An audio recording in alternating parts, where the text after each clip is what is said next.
नमस्कार दोस्तों, एग्जामोफोबिया YouTube channel में आप सभी लोगों का स्वागत है। अभी तक आप लोगों ने हमारे यूट्यूब चैनल के माध्यम से संस्कृति आईएएस, एडुटेरिया और जो है परफेक्शन आईएएस के टेस्ट पेपर 70वीं बीपीएससी पीटी के लिए सॉल्व कर रहे हैं। लेकिन अभी तक देखा होगा कि जो है 17 नंबर के टेस्ट पेपर तक हम लोग जो है एडुटेरिया के जो है टेस्ट पेपर सॉल्व कर चुके हैं और परफेक्शन के भी आप लोगों ने जो है 6 से 7 जो है टेस्ट पेपर लगा चुके हैं। लेकिन संस्कृति आईएएस में जो है टोटल 10 टेस्ट पेपर है, जिसमें 7 हम लोग जो है लगा चुके हैं। अब जो बाकी 8वां, 9वां, 10वां है, ये तीनों ही फुल लेंथ टेस्ट पेपर हैं, जिनको हम जो है आज से जो है सॉल्व करेंगे। तो आज जो है हम लोग जो है संस्कृति आईएएस के 8वें नंबर के टेस्ट पेपर को सॉल्व करने जा रहे हैं। तो इसके तहत भी हम लोग जो है 150 क्वेश्चन सॉल्व करने वाले हैं। साथ ही प्रत्येक क्वेश्चन का हम लोग जो है शॉर्ट में एक्सप्लेनेशन भी देखेंगे। तो आज हम लोग जो है शुरू करते हैं टेस्ट क्रमांक नंबर 8वां क्वेश्चन नंबर 1 के साथ।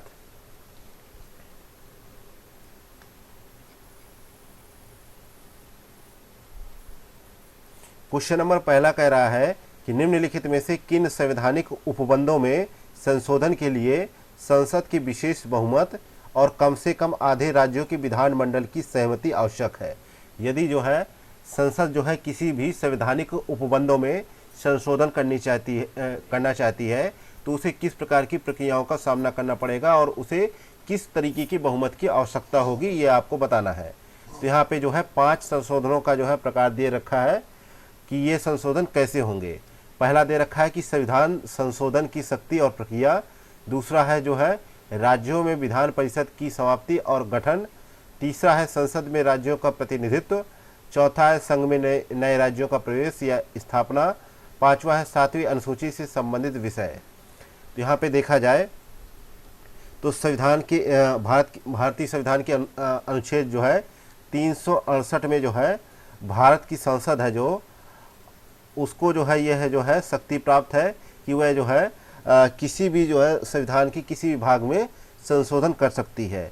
और जो है यहाँ पे देखा जाए तो इसी अनुच्छेद के खंड 2 में जो है संविधान के सभी संशोधन जो है संशोधन विधेयक जो है संसद के जो है प्रत्येक सदन की कुल सदस्य संख्या के बहुमत तथा उपस्थित और मत देने वाले सदस्यों के जो है कम से कम 2/3 बहुमत द्वारा पारित किया जाना आवश्यक है। जो भी संशोधन पारित होता है इसे जो है हम जो है एक दूसरे शब्दों में विशेष बहुमत भी कह सकते हैं। और देखा जाए तो यहाँ पे इस प्रकार यहाँ पे पहला ऑप्शन यहाँ पे सही है और तीसरा भी सही है और 5वां भी सही है। ये जो है तीनों संशोधन जो है एक विशेष बहुमत द्वारा और एक विशेष सहमति के ही संभव है। लेकिन यदि जो है राज्यों में विधान परिषद की समाप्ति और गठन करना है तो इस प्रक्रिया के लिए जो है किसी भी प्रकार के जो है अनुसमर्थन की आवश्यकता नहीं होती है। इसके अलावा संघ में नए राज्यों का प्रवेश या स्थापना करना है तो इसका प्रावधान हालांकि अनुच्छेद 2 में दे रखा है। इसके तहत जो है संसद विधि द्वारा संघ में नए राज्यों का प्रवेश या उनकी स्थापना कर सकती है। इसके लिए संविधान संशोधन की आवश्यकता नहीं है। तो इसलिए यहाँ पे दूसरा चौथा गलत है, पहला तीसरा 5वां सही हो जाएगा। तो बी ऑप्शन यहाँ पे राइट आंसर हो जाएगा। नेक्स्ट है क्वेश्चन नंबर 2। स्थगन प्रस्ताव के संदर्भ में निम्नलिखित कथनों पर विचार करें। पहला कथन है इसे केवल लोकसभा में ही प्रस्तुत किया जाता है।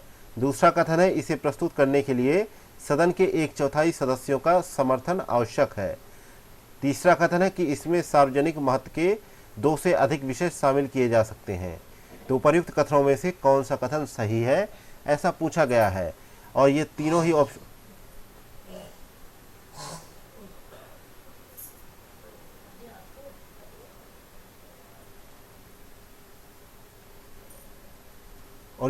ऑप्शन हमें स्थगन प्रस्ताव के बारे में दिए गए हैं। तो आपको इनके बारे में देखना है तीनों ऑप्शन कि कौन से सही है और कौन से गलत है। तो आपको सही को यहाँ पे चुनना है।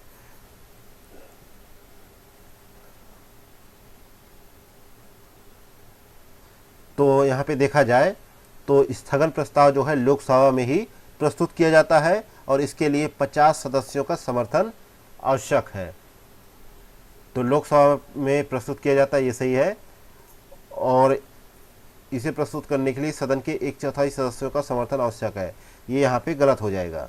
इसके अलावा जो है तीसरा भी यहाँ पे गलत हो जाता है, क्योंकि जो है इस पे चर्चा करने के उद्देश्य से जो है सभा की कार्यवाही के स्थगन हेतु प्रक्रिया को जो है स्थगन प्रस्ताव कहा जाता है, और इसमें जो है एक से अधिक मुद्दों को शामिल नहीं किया जाता है, इसलिए यहाँ पे ये भी गलत हो जाता है। तो सही केवल ए ऑप्शन है।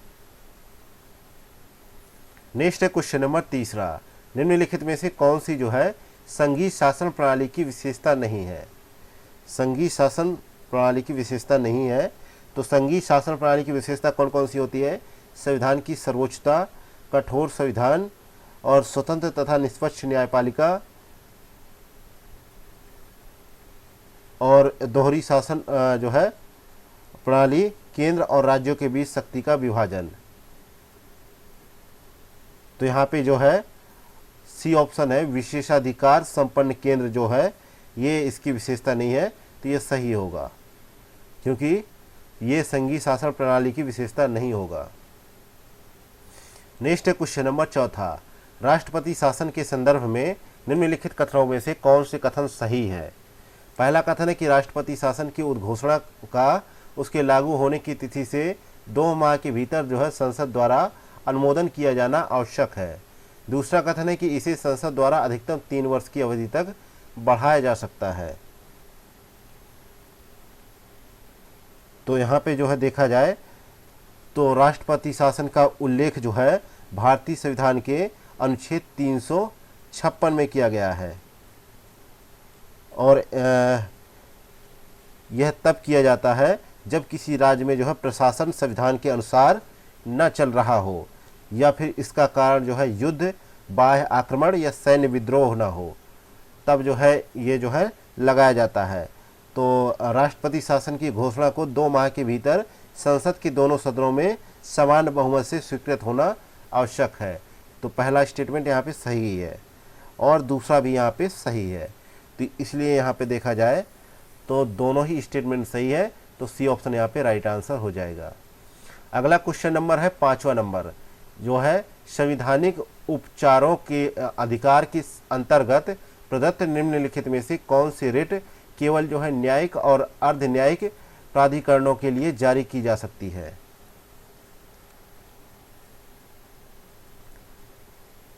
तो यहाँ पे चलते हैं, तो देखा जाए तो यहाँ पे जब कोई निचली अदालत जो है अपने अधिकार क्षेत्र का जो है अतिक्रमण कर किसी मुकदमे की सुनवाई कर रही होती है, तो ऊपर की अदालतें क्या करती हैं कि ऊपर की अदालतें हैं जैसे उच्च न्यायालय या सर्वोच्च न्यायालय, उसे ऐसा करने के लिए जो है प्रतिषेध रिट जारी करती हैं।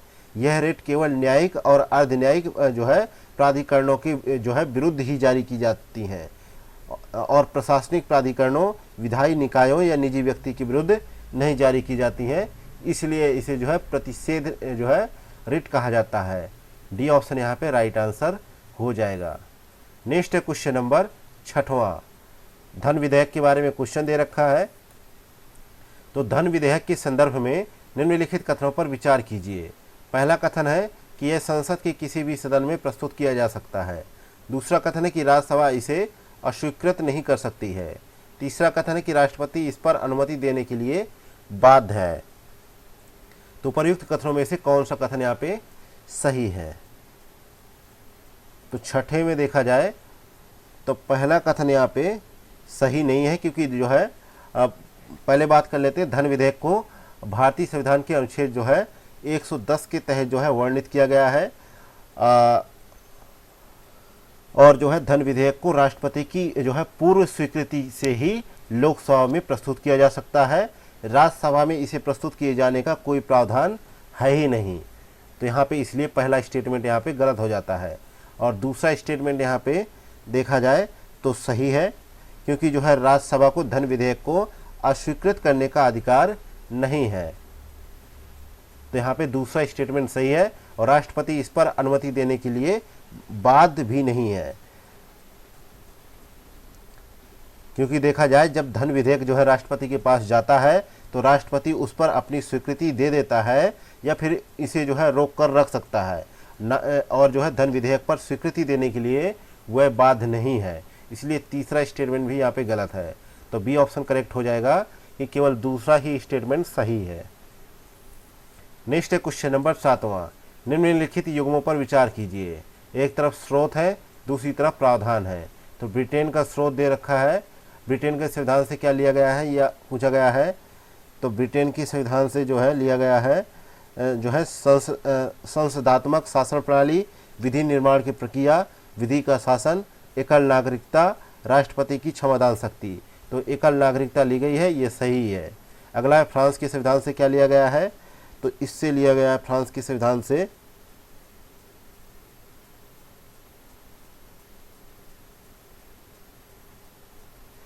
फ्रांस का संविधान जो है स्वतंत्रता, समता और बंधुत्व का आदर्श प्रस्तुत करता है।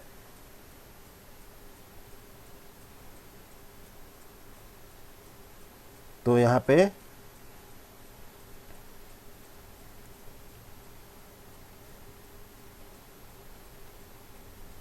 ये यहाँ पे सही नहीं है। अगला है अमेरिका के संविधान से। तो अमेरिका के संविधान से क्या लिया गया है। मौलिक अधिकार, न्यायिक सर्वोच्चता, न्यायिक पुनरावलोकन, राष्ट्रपति पर महाभियोग और जजों को हटाना और वित्तीय आपात उपराष्ट्रपति का पद, ये लिए गए हैं। तो राष्ट्रपति पर जो है महाभियोग, ये यहाँ पे सही है। अगला है ऑस्ट्रेलिया के संविधान से क्या लिया गया है। तो ऑस्ट्रेलिया के संविधान से जो है प्रस्तावना की भाषा, समवर्ती सूची और जो है केंद्र और राज्यों के बीच जो है शक्तियों का विभाजन, ये भी यहाँ पे गलत है चौथा। तो 2 युग में सही सुमेलित है, इसलिए बी ऑप्शन यहाँ पे करेक्ट आंसर है। ये जो विधि द्वारा जो है स्थापित प्रक्रिया है, ये जापान के संविधान से लिया गया है। नेक्स्ट है क्वेश्चन नंबर 8वां। निम्नलिखित पर विचार करें। स्वतंत्रता, न्याय, बंधुता और जो है समानता। तो उपर्युक्त का भारतीय संविधान की जो है प्रस्तावना में सही व्यवस्थित क्रम निम्नलिखित में से कौन सा है। दूसरा पहले न्याय, फिर स्वतंत्रता, फिर जो है समानता, फिर बंधुता।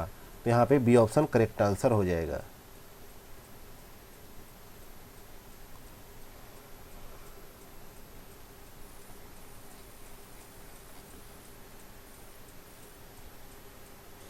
नेक्स्ट है क्वेश्चन नंबर 9वां।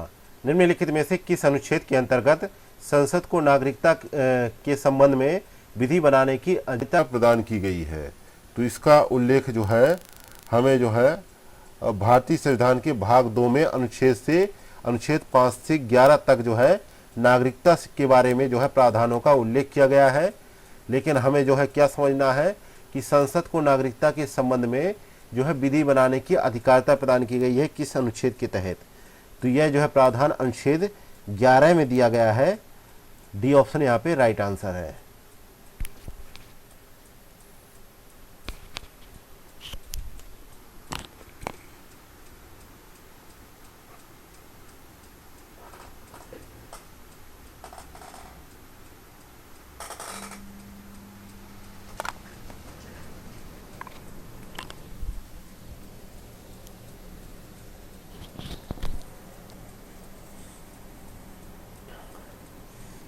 नेक्स्ट है क्वेश्चन नंबर 10वां। ग्राम न्यायालय के संदर्भ में निम्नलिखित कथनों पर विचार करें।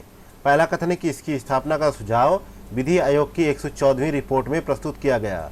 दूसरा कथन है कि इसके न्यायाधिकारी की नियुक्ति संबंधित उच्च न्यायालय के मुख्य न्यायाधीश द्वारा की जाती है। तो उपर्युक्त कथनों में से कौन सा कथन यहाँ पे सही है। तो यहाँ पे 10वें में देखा जाए तो पहला स्टेटमेंट तो यहाँ पे सही हो जाता है, लेकिन दूसरा स्टेटमेंट यहाँ पे गलत हो जाता है। देखा जाए तो न्यायमूर्ति D.A. देसाई की अध्यक्षता में जो है गठित 11वें विधि आयोग ने अपनी जो है 114वीं रिपोर्ट में ग्राम न्यायालयों की स्थापना के संदर्भ में सुझाव प्रस्तुत किए थे, इसलिए पहला स्टेटमेंट सही है। लेकिन दूसरा स्टेटमेंट यहाँ पे इसलिए गलत हो जाता है क्योंकि ग्राम न्यायालय में प्रथम श्रेणी के अधिकारी जो होते हैं वे जो है उन्हें जो है न्यायाधीश या न्यायाधिकारी कहा जाता है, और न्यायाधिकारी की नियुक्ति राज्य सरकार द्वारा उच्च न्यायालय की सहमति से की जाती है, और उनकी शक्तियां, वेतन व भत्ते उच्च न्यायालय के अधीन काम करने वाले प्रथम श्रेणी के न्यायाधीश के बराबर ही होती है। इसलिए यहाँ पे पहला स्टेटमेंट सही था, दूसरा गलत है। तो ए ऑप्शन यहाँ पे राइट आंसर हो जाएगा। अगला क्वेश्चन नंबर 11वां। सूची फर्स्ट को सूची सेकेंड से सम्मिलित कीजिए तथा सूचियों के नीचे दिए गए कोड का प्रयोग कर सही उत्तर का चयन करें। तो सूची फर्स्ट में अनुच्छेद दे रखा है, सूची सेकंड में प्रावधान दे रखा है। तो अनुच्छेद जो है 40 में देखा जाए तो अनुच्छेद 40 के अंतर्गत जो है ग्राम पंचायतों के गठन और उन्हें आवश्यक शक्तियां प्रदान कर स्व सरकार की इकाई के रूप में कार्य करने की शक्ति प्रदान की गई है। इसलिए यहाँ पे अनुच्छेद 40 का मिलान पहले से सही है। अनुच्छेद 42 का मिलान जो है काम की न्याय संगत और जो है मानवोचित दशाएं उपलब्ध कराने तथा जो है मातृत्व सहायता का प्रावधान किया गया है। इसलिए यहाँ पे दूसरा स्टेटमेंट भी यहाँ पे सही है। और नीति निर्देशक तत्व का जो है यह अनुच्छेद संविधान के जो है समाजवादी दृष्टिकोण को प्रदर्शित कर रहा है। अगला है सी नंबर में अनुच्छेद 46। यह अनुसूचित जाति व जो है जनजाति और समाज के कमजोर वर्गों के शैक्षणिक एवं आर्थिक हितों को प्रोत्साहन और सामाजिक अन्याय के साथ शोषण से भी सुरक्षा प्रदान करता है। इसलिए यह भी युग्म जो है सही सुमेलित है। अगला है अनुच्छेद 47। अनुच्छेद 47 में देखा जाए तो कमजोर वर्गों के आर्थिक हितों की रक्षा करना जो है, कमजोर वर्गों के आर्थिक हितों की रक्षा करना,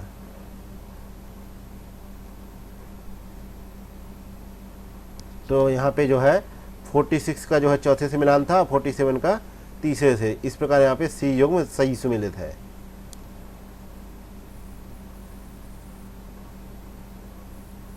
नेक्स्ट है क्वेश्चन नंबर 12वां।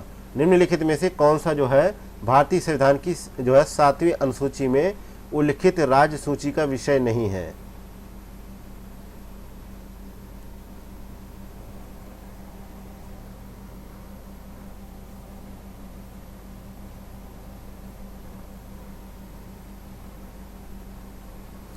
तो राज्य सूची का विषय कौन सा है? एक तो मत्स्य पालन है, दूसरा जो है कृषि आय पर कर, और अगला है स्थानीय शासन। लेकिन विद्युत जो होता है वह समवर्ती सूची का विषय होता है। और वर्तमान में जो है 52 विषय ऐसे हैं, ठीक है, जो समवर्ती सूची के तहत आते हैं, जिसमें विद्युत, श्रम कल्याण, विवाह एवं तलाक, सिविल प्रक्रिया, आपराधिक कानून प्रक्रिया। तो यहाँ पे जो है सी ऑप्शन करेक्ट आंसर हो जाएगा। नेक्स्ट है क्वेश्चन नंबर 13 है। नीति कटौती प्रस्ताव के अंतर्गत विपक्षी दलों द्वारा सरकार से निम्नलिखित में से कौन सी मांग की जाती है? तो सरकार से कौन सी मांग की जाती है? तो यहाँ पे मांग की राशि को 1 रुपये घटाकर 1 रुपये किया जाए। मांग की राशि को घटाकर 1 रुपये किया जाए।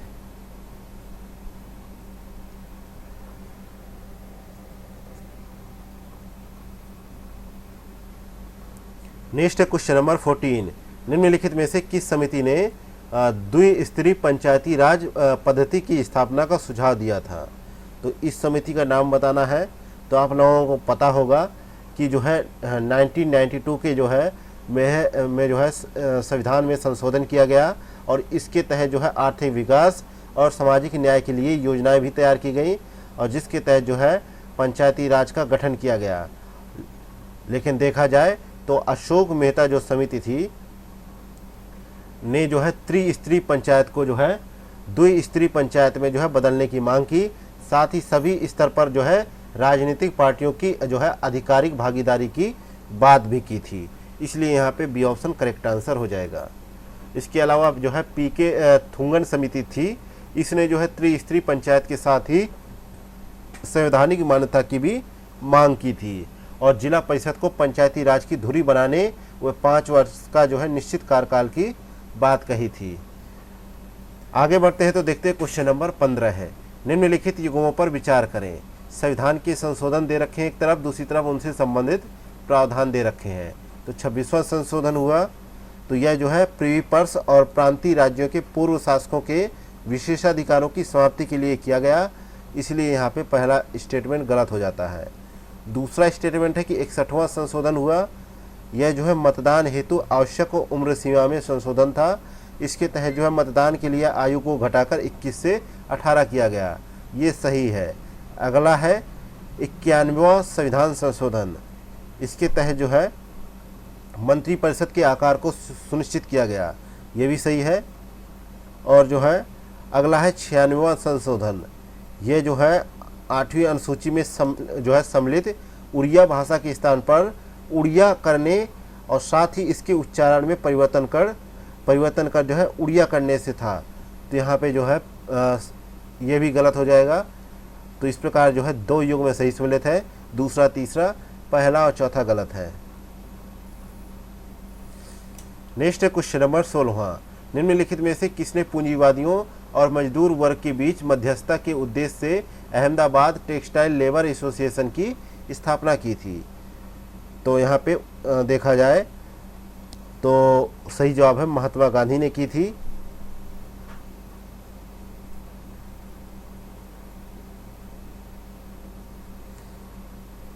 कब की थी? 1920 में। बी ऑप्शन करेक्ट आंसर है। नेक्स्ट है क्वेश्चन नंबर 17 है, निम्नलिखित युग्मों में से कौन सा सही सुमेलित नहीं है? एक तरफ समाचार पत्र या पत्रिका दे रखा है, दूसरी तरफ संपादक दे रखा है।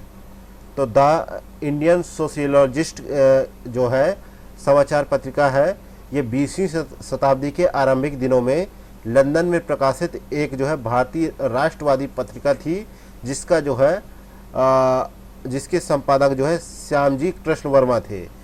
ये यहाँ पे सही सुमेलित होता है। अगला है द सोशलिस्ट के नामक पत्रिका का प्रकाशन वर्ष 1922 में शुरू किया गया।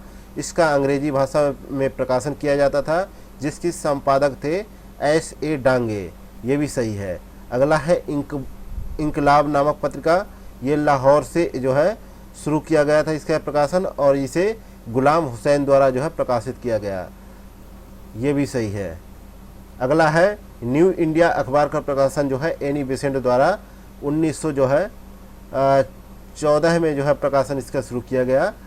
तो यहाँ पे सही नहीं है, तो करेक्ट आंसर होगा डी ऑप्शन, क्योंकि यहाँ पे एनी बेसेंट होना चाहिए, ना कि Mahatma Gandhi. Next question number 18 है, वर्ष 1908 में प्रस्तुत जो है विकेंद्रीकरण आयोग की रिपोर्ट में निम्नलिखित में से कौन सा सुझाव प्रस्तुत किया गया था? तो 1908 में जो है यह रिपोर्ट आई थी और जो है यह जो है आयोग ने इसके तहत जो है कुछ जो है महत्वपूर्ण जो है क्रियाकलाप के सुझाव दिए थे, जिसके तहत देखा जाए तो ग्राम पंचायतों को अधिक सशक्त बनाने का सुझाव उन्होंने नहीं दिया था। बाकी जो है उन्होंने कहा था कि उप जिला बोर्डों की संख्या कम की जाए और जो है नगर पालिकाओं की कर लगाने की शक्ति को नियंत्रित किया जाए, और अस्पताल और अकाल सहायता को छोड़कर अन्य विषयों को जिला बोर्ड को सौंप देना चाहिए।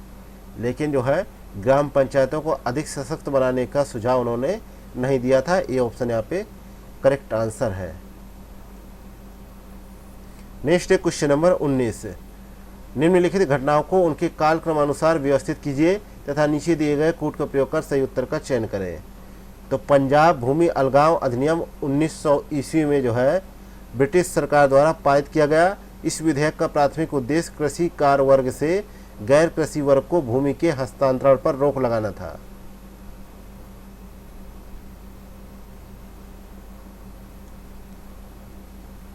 अगला है ब्रिटिश सरकार ने 21 फरवरी 1924 को एम.एन. रॉय, मुजफ्फर अहमद, S.A. डांगे, शौकत उस्मानी, नलिनी गुप्ता आदि पर जो है षड्यंत्र रचने के आरोप में कानपुर में मुकदमा चलाया गया था, और इसे कानपुर षड्यंत्र मुकदमा के नाम से जाना जाता है।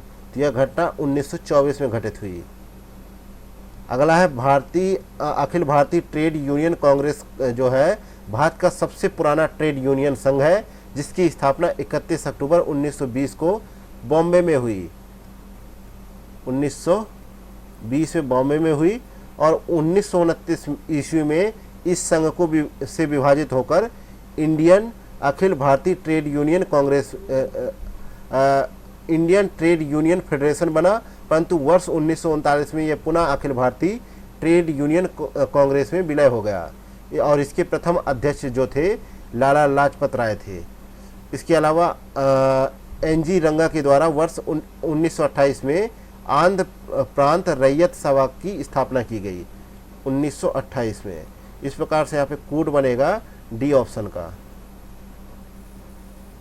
नेक्स्ट क्वेश्चन नंबर 20, निम्नलिखित में से किस अधिनियम में सरकारी सेवाओं में नस्लीय भेदभाव को समाप्त करने हेतु योग्यता को सेवा का आधार स्वीकार किया गया?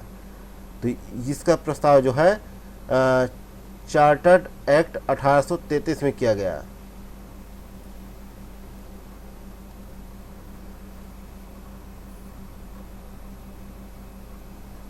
नेक्स्ट क्वेश्चन नंबर 21, निम्नलिखित में से कौन सा विद्रोह पश्चिम भारत से संबंधित नहीं था? तो इसका नाम है हो विद्रोह। हो विद्रोह नाम है इसका। यह जो है छोटा नागपुर में जो है हो जनजाति के लोगों ने जो है 1820-21 में राजा जगन्नाथ सिंह के विरुद्ध एक जो है उग्र विद्रोह किया। इस विद्रोह का जो है प्रमुख कारण उनका शोषण तथा राजा द्वारा अंग्रेजों के प्रति उनका जो है सहयोगात्मक व्यवहार था। यह विद्रोह जो है सिंह भूमि क्षेत्र में हुआ था, जो भारत के पूर्वी क्षेत्र का हिस्सा है। नेक्स्ट क्वेश्चन नंबर 22, शिक्षा में सुधार के उद्देश्य से गठित चार्ल्स वुड के डिस्पैच में निम्नलिखित में से कौन सी अनुशंसाएं की गई थी? तो एक तो यहाँ पे पहला है जो है कला, विज्ञान, दर्शन और साहित्य का प्रसार करना। दूसरा है प्राथमिक एवं जो है माध्यमिक स्तरों पर शिक्षा का अंग्रेजी माध्यम में रखना। और अगला है शिक्षा के क्षेत्र में निजी प्रयत्नों को प्रोत्साहन देना। चौथा है कलकत्ता, बम्बई और मद्रास में विश्वविद्यालय स्थापित करना। तो पहला, तीसरा और चौथा सही है, दूसरा यहाँ पे गलत था।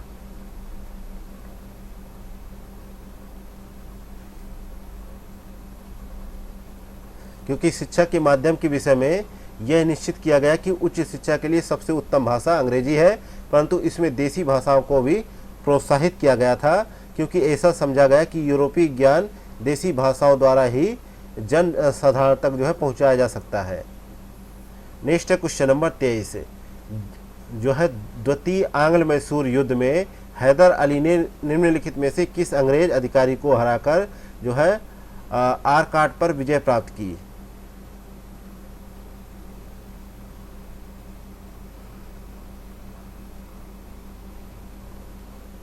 करेक्ट आंसर है कर्नल ब्रेथवेट को। बी ऑप्शन यहाँ पे करेक्ट आंसर है। Next question number 24, Congress Samajwadi दल के संदर्भ में निम्नलिखित कथनों पर विचार करें। पहला कथन है कि इसका गठन भारतीय राष्ट्रीय कांग्रेस के प्रतिद्वंदी राजनीतिक संगठन के रूप में किया गया। दूसरा कथन है इसने 1935 के अधिनियम का पूर्ण विरोध किया। तो उपर्युक्त कथनों में से कौन सा कथन यहाँ पे सही है? तो 26 में देखा जाए दोनों कथन सही है, इसलिए सी ऑप्शन यहाँ पे राइट आंसर हो जाएगा। नेक्स्ट है क्वेश्चन नंबर 25, सूची फर्स्ट को सूची सेकेंड से सम्मिलित कीजिए तथा सूची के नीचे दिए गए कोड का प्रयोग कर सही उत्तर का चयन करें। सूची फर्स्ट में आयोग या समिति दे रखा है, सूची सेकंड में उद्देश्य दे रखा है उनका। तो स्ट्रेची आयोग के बारे में लिखा है, तो स्ट्रेची आयोग के बारे में देखा जाए तो क्या लिखा है? तो अकाल राहत हेतु वर्ष 1880 में जो है ईस्वी में जो है वायसराय थे लॉर्ड लिटन। इनके द्वारा सर रिचर्ड स्ट्रेची की अध्यक्षता में एक आयोग का गठन किया गया, जिसे स्ट्रेची आयोग कहा गया। इस आयोग की सिफारिश पर जो है अकाल संहिता की रचना की गई।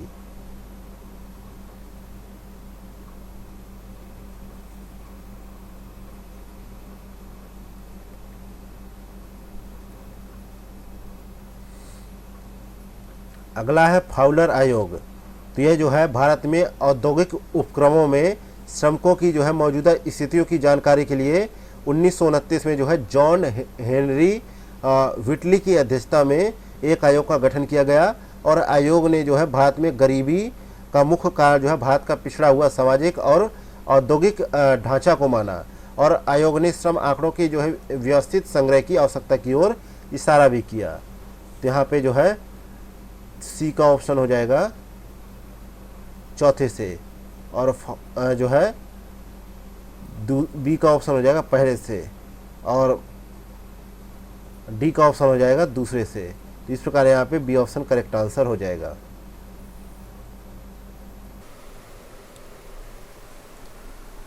नेक्स्ट क्वेश्चन नंबर 26, निम्नलिखित युग्मों में से कौन सा जो है युग्म सही सुमेलित नहीं है? एक तरफ विदेशी यात्री दे रखा है, दूसरी तरफ उनसे संबंधित शासकों का जिक्र है। तो वेनसांग जो है हर्षवर्धन के शासनकाल में जो है भारत आया था और यह एक चीनी यात्री था और वह 629 से 643 ईस्वी तक भारत में ही रहा और इस दौरान उसने भारत का भ्रमण करते हुए भारतीय समाज, राजनीतिक और संस्कृति के संबंध में अपनी समझ को विकसित किया। तो यहाँ पे पहला युग में जो है सही सुमेलित है। इसके अलावा है फाहियान, यह भी एक चीनी यात्री था और यह चंद्रगुप्त द्वितीय के शासनकाल में भारत आया और 339 से 414 ईस्वी तक भारत में रहा। तो यह भी यहाँ पे सही है। अगला है मार्को पोलो।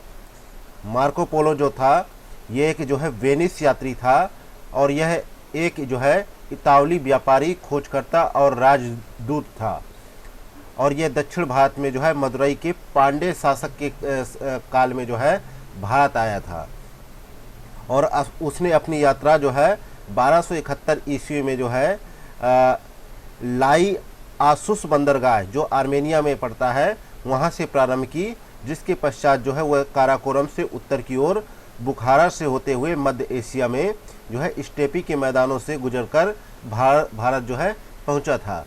तो यहाँ पे जो है ये युग में जो है सही सुमेलित नहीं है क्योंकि इसमें लिखा है कृष्णदेव राय और यहाँ पे होना चाहिए क्या जो है पांडे शासक।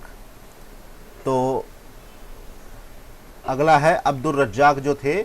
अब्दुल रज्जाक जो था एक जो है फारसी यात्री था और यह काली कट के जो है जेमोरिन के दरबार में जो है शाहरुख के राजदूत के रूप में आया था और 1443 ईस्वी में देवराय द्वितीय के शासनकाल में इसने विजयनगर की यात्रा भी की।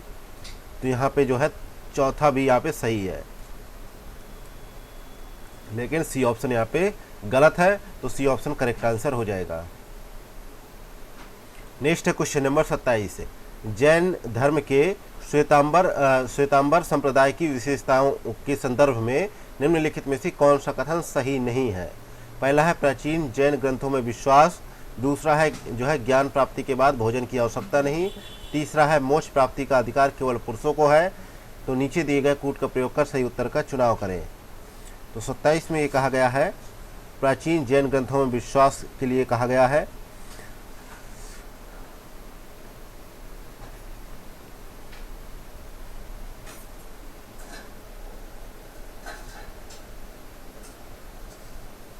तो कहा गया है कौन सा कथन सही नहीं है।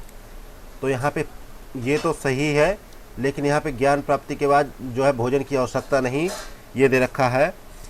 तो ये जो है श्वेतांबर संप्रदाय है, इसमें जो कहा गया है कि इस शाखा के तहत जो कहा गया है कि जैन मुनि ज्ञान प्राप्ति के पश्चात जो है भोजन ग्रहण करने में विश्वास रखते हैं, तो इसलिए यहाँ पे ये गलत है। दूसरा, तीसरा भी यहाँ पे गलत है कि जैन धर्म की इस शाखा में जो है मोक्ष प्राप्ति के लिए पुरुषों के साथ महिलाओं को भी शामिल किया जाता है, इसलिए तीसरा भी गलत है। पहला सही था, तो यहाँ पे दो गलत हैं, तो कौन कौन से गलत है, दूसरा तीसरा, तो सी ऑप्शन करेक्ट आंसर हो जाएगा। Next question number 28। निम्नलिखित में से कौन सा जो है मौर्य काल में वसूल किया जाने वाला सिंचाई कर था। तो मौर्य काल में जो है वसूल किया जाने वाला सिंचाई कर था जो है उदक भाग। सी ऑप्शन यहाँ पे करेक्ट आंसर है। यह व्यापारियों से जो है दुर्ग, राष्ट्र, सेतु, ब्रज, सीता और हिरण्य नामक विभिन्न राजस्व करों की वसूली की जाती थी, जिसमें से जो है उदक भाग भी इन्हीं करों में से एक था, जिसे सिंचाई कर के रूप में प्राप्त किया जाता था। नेक्स्ट है क्वेश्चन नंबर 29। निम्नलिखित में से किसने कर निर्धारण के लिए पैमाइश की पद्धति को समाप्त कर बटाई पद्धति प्रारंभ की। तो करेक्ट आंसर है जो है गियासुद्दीन तुगलक ने। गियासुद्दीन तुगलक ने जो है बटाई पद्धति को शुरू किया था। नेक्स्ट है क्वेश्चन नंबर 30। नागर शैली के संदर्भ में निम्नलिखित कथनों पर विचार करें। पहला कथन है कि गर्भगृह के ऊपर एक घंटाकार संरचना का निर्माण किया जाता था। दूसरा कथन है कि द्वार मंडपों के निर्माण में स्तंभों का प्रयोग किया जाता था। तीसरा कथन है कि लिंगराज मंदिर इसका एक उत्कृष्ट उदाहरण है। तो उपर्युक्त कथनों में से कौन सा कथन सही है। तो 30 में देखा जाए, एक तो पहला कथन सही है और तीसरा कथन सही है, दूसरा यहाँ पे गलत है। दूसरा इसलिए गलत है क्योंकि जो है यहाँ पे नागर शैली के मंदिरों में जो है दक्षिण भारतीय या द्रविड़ शैली के विपरीत कोई चार दीवारी या दरवाजे नहीं होते थे और मंदिर में एक घुमावदार गुंबद होता था जिसे शिखर कहा जाता था। लेकिन जो है यहाँ पे देखा जाए तो यहाँ पे मंडपों का कोई उल्लेख नहीं मिलता है, इसलिए दूसरा स्टेटमेंट गलत है, पहला और तीसरा सही है। तो बी ऑप्शन करेक्ट आंसर हो जाएगा। नेक्स्ट है क्वेश्चन नंबर 31। निम्नलिखित युग्मों में से कौन सा सही सुमेलित है? सिद्धांत दे रखा है और उनका प्रतिपादक दे रखा है, तो यहाँ पे जो है सही युग्म का मिलान करें तो गरीबी का जो है दुष्चक्र दे रखा है, तो गरीबी का दुष्चक्र जो है इस जो है सिद्धांत के प्रतिपादक कौन थे? प्रोफेसर रागनार नर्कसे इसके जो है प्रतिपादक थे, लेकिन सामने लिखा है आर्थर लेविस, ये यहाँ पे गलत है। अगला है गरीबी की संस्कृति, तो गरीबी की संस्कृति का विचार जो है ऑस्कर लुइस ने दिया था, तो ये यहाँ पे सही है। तो सही के लिए पूछा गया है तो एक ही सही हो सकता है, बाकी तो गलत हो सकते हैं, लेकिन उनके बारे में भी थोड़ा सा जान लेते हैं।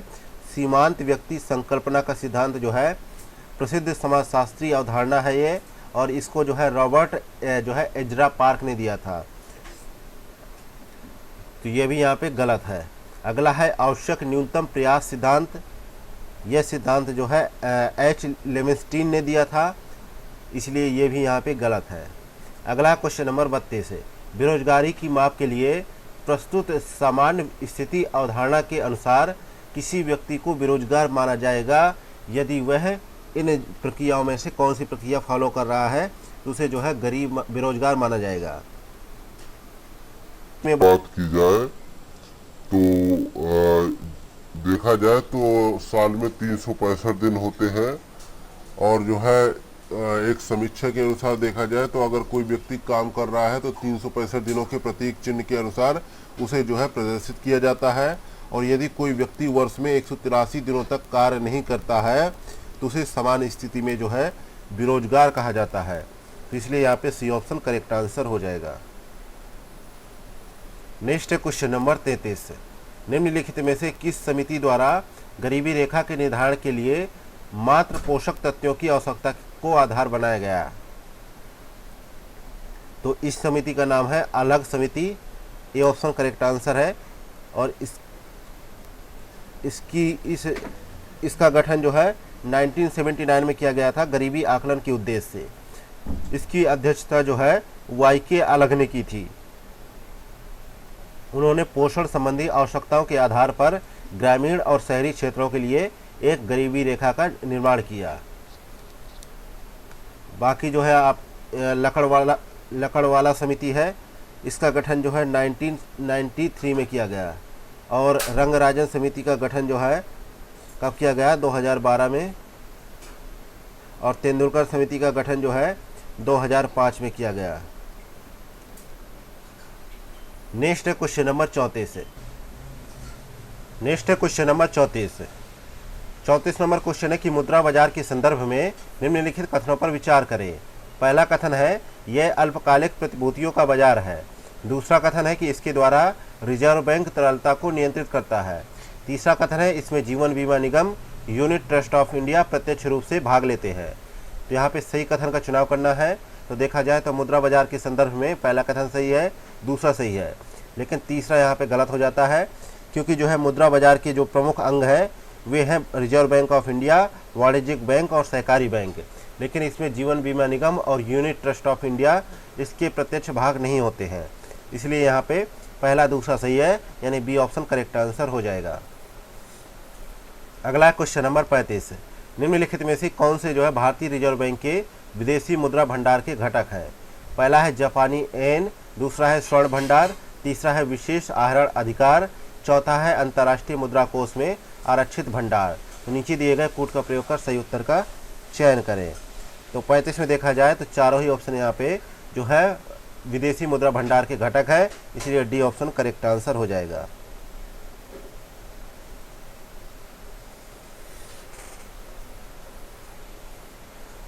नेक्स्ट क्वेश्चन नंबर 36, निम्नलिखित युग्मों पर विचार कीजिए।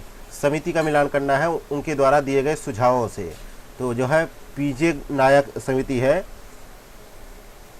यह जो है भारतीय रिजर्व बैंक द्वारा जो है गठित एक जो है समिति है, और यह भारत में बैंक बोर्डों के शासन तंत्र में सुधार से संबंधित सुझाव प्रस्तुत करने के उद्देश्य से इसका गठन किया गया था। तो यहाँ पे पहला स्टेटमेंट सही नहीं है। अगला है उर्जित पटेल समिति, और डॉक्टर उर्जित पटेल जो है रिजर्व बैंक की 24वें गवर्नर थे, और उनकी अध्यक्षता में 2014 में भारतीय रिजर्व बैंक की मौजूदा मौद्रिक नीति ढांचे की जांच के लिए एक समिति का गठन किया गया था। ये यहाँ पे सही है। अगला है विमल जलान कमेटी। इसके तहत देखा जाए तो वर्ष 2018 में भारतीय रिजर्व बैंक के पूर्व गवर्नर जो थे विमल जलान, उनकी अध्यक्षता में एक समिति का गठन किया गया, जिसका उद्देश्य आर्थिक ढांचे की समीक्षा करना था। तो यहाँ पे ये भी यहाँ पे सही सम्मिलित नहीं है, तो पहला भी गलत है, तीसरा भी गलत है। अगला है केलकर समिति। यह जो है 2015 में गठित की गई, और इसका उद्देश्य जो है सरकार ने जो है अवसंरचना विकास के पीपीपी मॉडल की जो है पुनरीक्षण और जो है पुनरुद्धार हेतु समिति का गठन किया था। तो इसलिए यहाँ पे चौथा सही सम्मिलित है, तो यहाँ पे दूसरा चौथा सही है, तो डी ऑप्शन करेक्ट आंसर हो जाएगा। नेक्स्ट क्वेश्चन नंबर 37, उदार ऋण खिड़की निम्नलिखित में से किससे संबंधित है? तो उदार ऋण खिड़की जो है अंतर्राष्ट्रीय विकास संघ से संबंधित है। सी ऑप्शन यहाँ पे राइट आंसर है। नेक्स्ट क्वेश्चन नंबर 38, बहुआयामी निर्धनता सूचकांक के संदर्भ में निम्नलिखित कथनों पर विचार करें। पहला कथन है इसे नीति आयोग द्वारा जारी किया जाता है। दूसरा है यह स्वास्थ्य, शिक्षा और जीवन स्तर में अभावों की पहचान करता है। तो उपयुक्त कथनों में से कौन सा कथन सही है? तो 38 में देखा जाए तो यहाँ पे दूसरा सही है, लेकिन पहला यहाँ पे गलत है, क्योंकि यह एक जो है बहुआयामी गरीबी का जो है अंतर्राष्ट्रीय संकेतक है, और इसका जो इसको जारी करने वाली संस्था है, तो इसको जारी करता है संयुक्त राष्ट्र विकास कार्यक्रम के माध्यम से इसको जारी किया जाता है।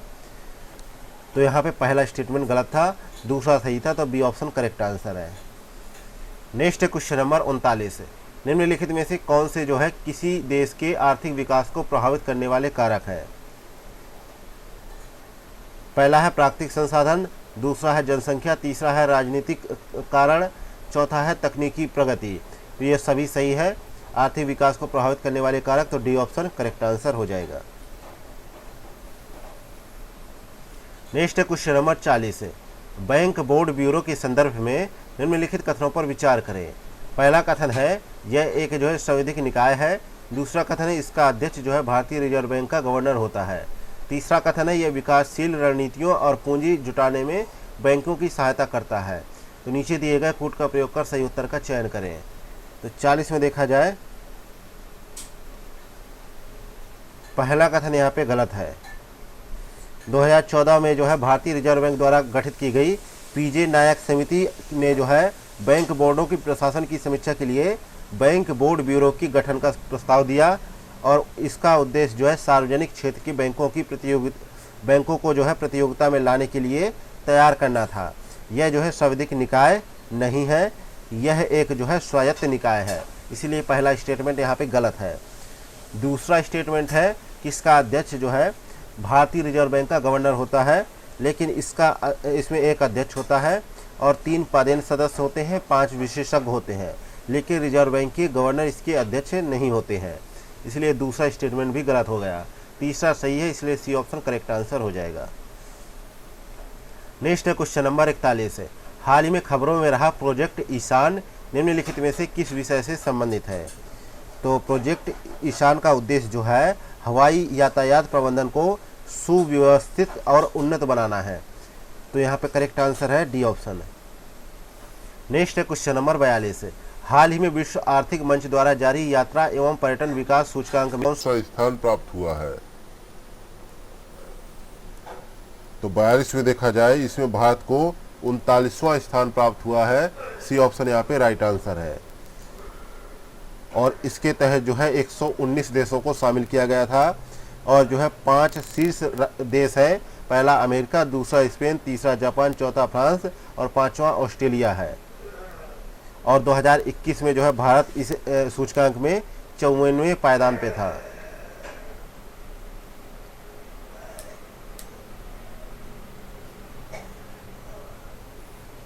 नेक्स्ट क्वेश्चन नंबर 43 है, हाल ही में निम्नलिखित में से किस देश के द्वारा कासा नाम से अपनी अंतरिक्ष एजेंसी की स्थापना की गई है? कासा नाम से किस जो है देश ने अपनी अंतरिक्ष एजेंसी को स्थापित किया है? तो जो है दक्षिण कोरिया ने। डी ऑप्शन करेक्ट आंसर है। Next question number 44 number question है, हाल ही में भारत के पहले ओलंपिक अनुसंधान एवं शिक्षा केंद्र का उद्घाटन निम्नलिखित में से किस राज्य में किया गया? तो इसका उद्घाटन जो है गुजरात के गांधीनगर जिले में किया गया। सी ऑप्शन यहाँ पे करेक्ट आंसर है। यह दक्षिण एशिया में अपने तरह का जो है पहला ऐसा केंद्र है जहां ओलंपिक को लेकर रिसर्च और शिक्षा का प्रावधान किया गया है। यह वैश्विक स्तर पर जो है 71वां केंद्र है, ऐसा केंद्र है जिसे आधिकारिक तौर पर जो है अंतर्राष्ट्रीय ओलंपिक समिति की मान्यता मिली हुई है। नेक्स्ट क्वेश्चन नंबर 45 है, हाल ही में सुर्खियों में रहे निर्माण पोर्टल को निम्नलिखित में से किस उद्देश्य से लॉन्च किया गया? तो निर्माण पोर्टल को जो है केंद्रीय प्रशासनिक सेवा के उम्मीदवारों को वित्तीय सहायता प्रदान करने के लिए शुरू किया गया, यानी यूपीएससी उम्मीदवारों को वित्तीय सहायता प्रदान करने के लिए। सी ऑप्शन यहाँ पे राइट आंसर है।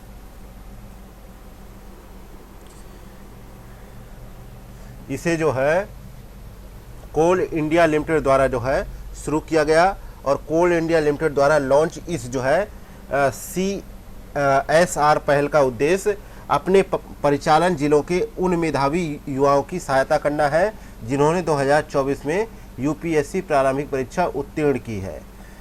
और इस योजना के तहत जो है अनुसूचित जाति, अनुसूचित जनजाति, महिला या तीसरे लिंग की श्रेणी के उम्मीदवार शामिल हैं जिनकी वार्षिक पारिवारिक आय जो है 8 लाख से कम है। उनको जो है सहायता के रूप में 1 लाख रुपए जो है कोल इंडिया लिमिटेड द्वारा प्रदान किए जाएंगे। नेक्स्ट क्वेश्चन नंबर 46 है, हाल ही में एलिसा जो है माद्राजो को वित्तीय कार्यवाही कार्यबल का अध्यक्ष चुना गया। ये निम्नलिखित में से किस देश से संबंधित है? तो 46 का करेक्ट आंसर है, ये मैक्सिको से संबंधित है। ए ऑप्शन यहाँ पे करेक्ट आंसर है। नेक्स्ट क्वेश्चन नंबर 47 निम्नलिखित में से कौन सा जो है 5 जून 2024 को मनाए गए विश्व पर्यावरण दिवस 2024 का विषय था? तो इसका विषय था भूमि पुनरुद्धार, मरुस्थलीकरण और सूखे से निपटने की क्षमता। तो यहाँ पे डी ऑप्शन करेक्ट आंसर है। नेक्स्ट क्वेश्चन नंबर 48 हाल ही में विदेश मंत्री एस जयशंकर द्वारा निम्नलिखित में से किस देश में भारत का पहला जन औषधि केंद्र का उद्घाटन किया गया? तो 48 का देखा जाए करेक्ट आंसर है बी ऑप्शन, मॉरिशस में किया गया। बी ऑप्शन करेक्ट आंसर है।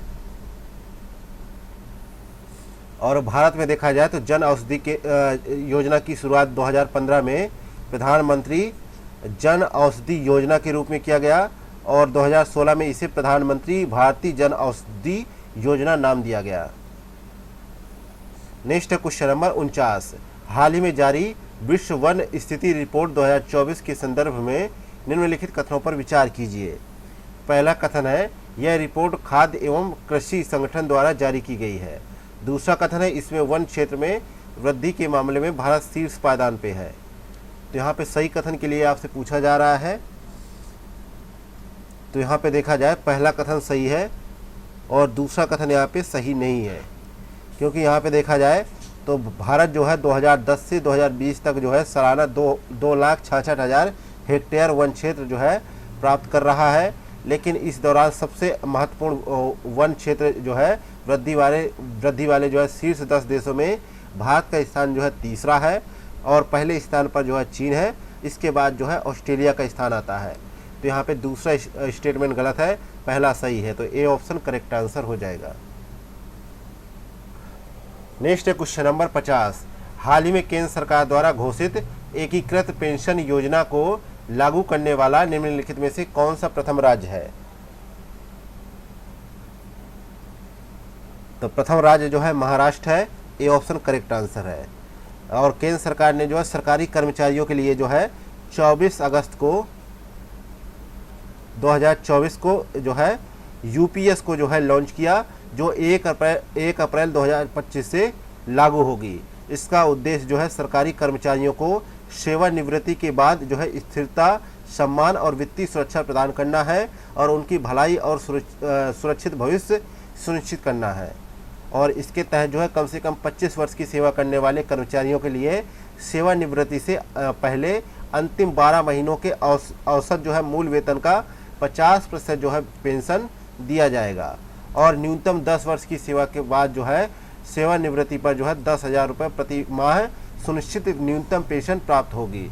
न्यूनतम पेंशन प्राप्त होगी अगर 10 वर्ष की जो है सेवा की है, तब जो है 10,000 रुपये न्यूनतम प्रति माह जो है पेंशन प्राप्त होगी। और जो है प्रथम राज्य जो है महाराष्ट्र है जिसने इसको लागू किया है। नेक्स्ट है क्वेश्चन नंबर 51। निम्नलिखित युग्मों पर विचार करें। विभाजक बिंदु दे रखा है और विभाजित क्षेत्र दे रखा है। तो 8 डिग्री चैनल जो दे रखा है, यह एक जो है विभाजक रेखा मिनिकॉय और मालदीव के मध्य जो है प्रमुख जो है विभाजक का कार्य करती है, इसलिए पहला युग्म जो है सही सुमेलित है। अगला है 9 डिग्री चैनल, यह जो है विभाजक रेखा लक्षद्वीप और मिनिकॉय को विभाजित करती है, ये भी सही है। अगला है 10 डिग्री चैनल, यह जो है अंडमान और निकोबार द्वीप समूहों को विभाजित करती है। और 11 डिग्री चैनल दे रखा है, यह जो है अमन दीवी और कन्नौर को विभाजित करती है। तो इस प्रकार यहाँ पे चारों सही सुमेलित है, डी ऑप्शन करेक्ट आंसर हो जाएगा।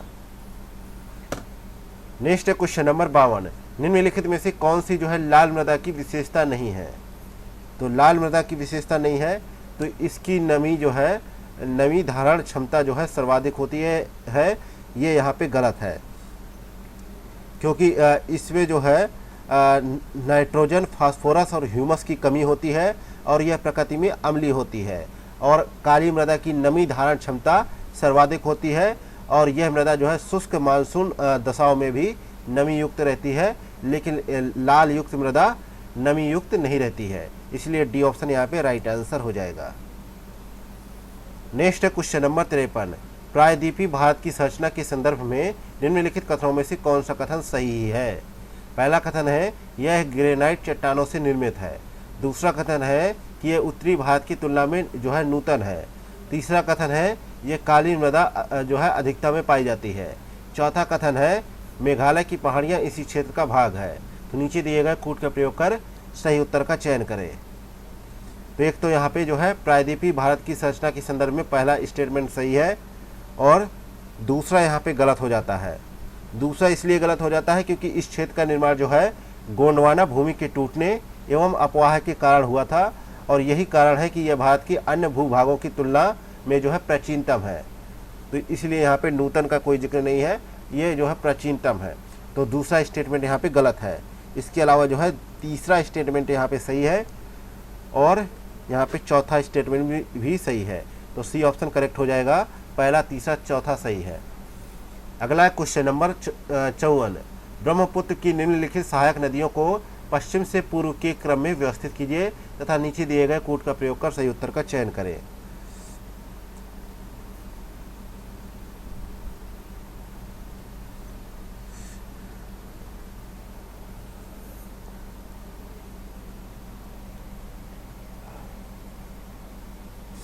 तो ब्रह्मपुत्र की जो सहायक नदियां हैं उनका पश्चिम से पूर्व में क्रम क्या होगा? तो पहले तीस्ता नदी होगा, फिर जो है कामेंग नदी होगा और फिर है सुबनसिरी होगा, फिर जो है लास्ट में लोहित होगा। तो इस प्रकार से यहाँ पे सी ऑप्शन करेक्ट आंसर हो जाएगा।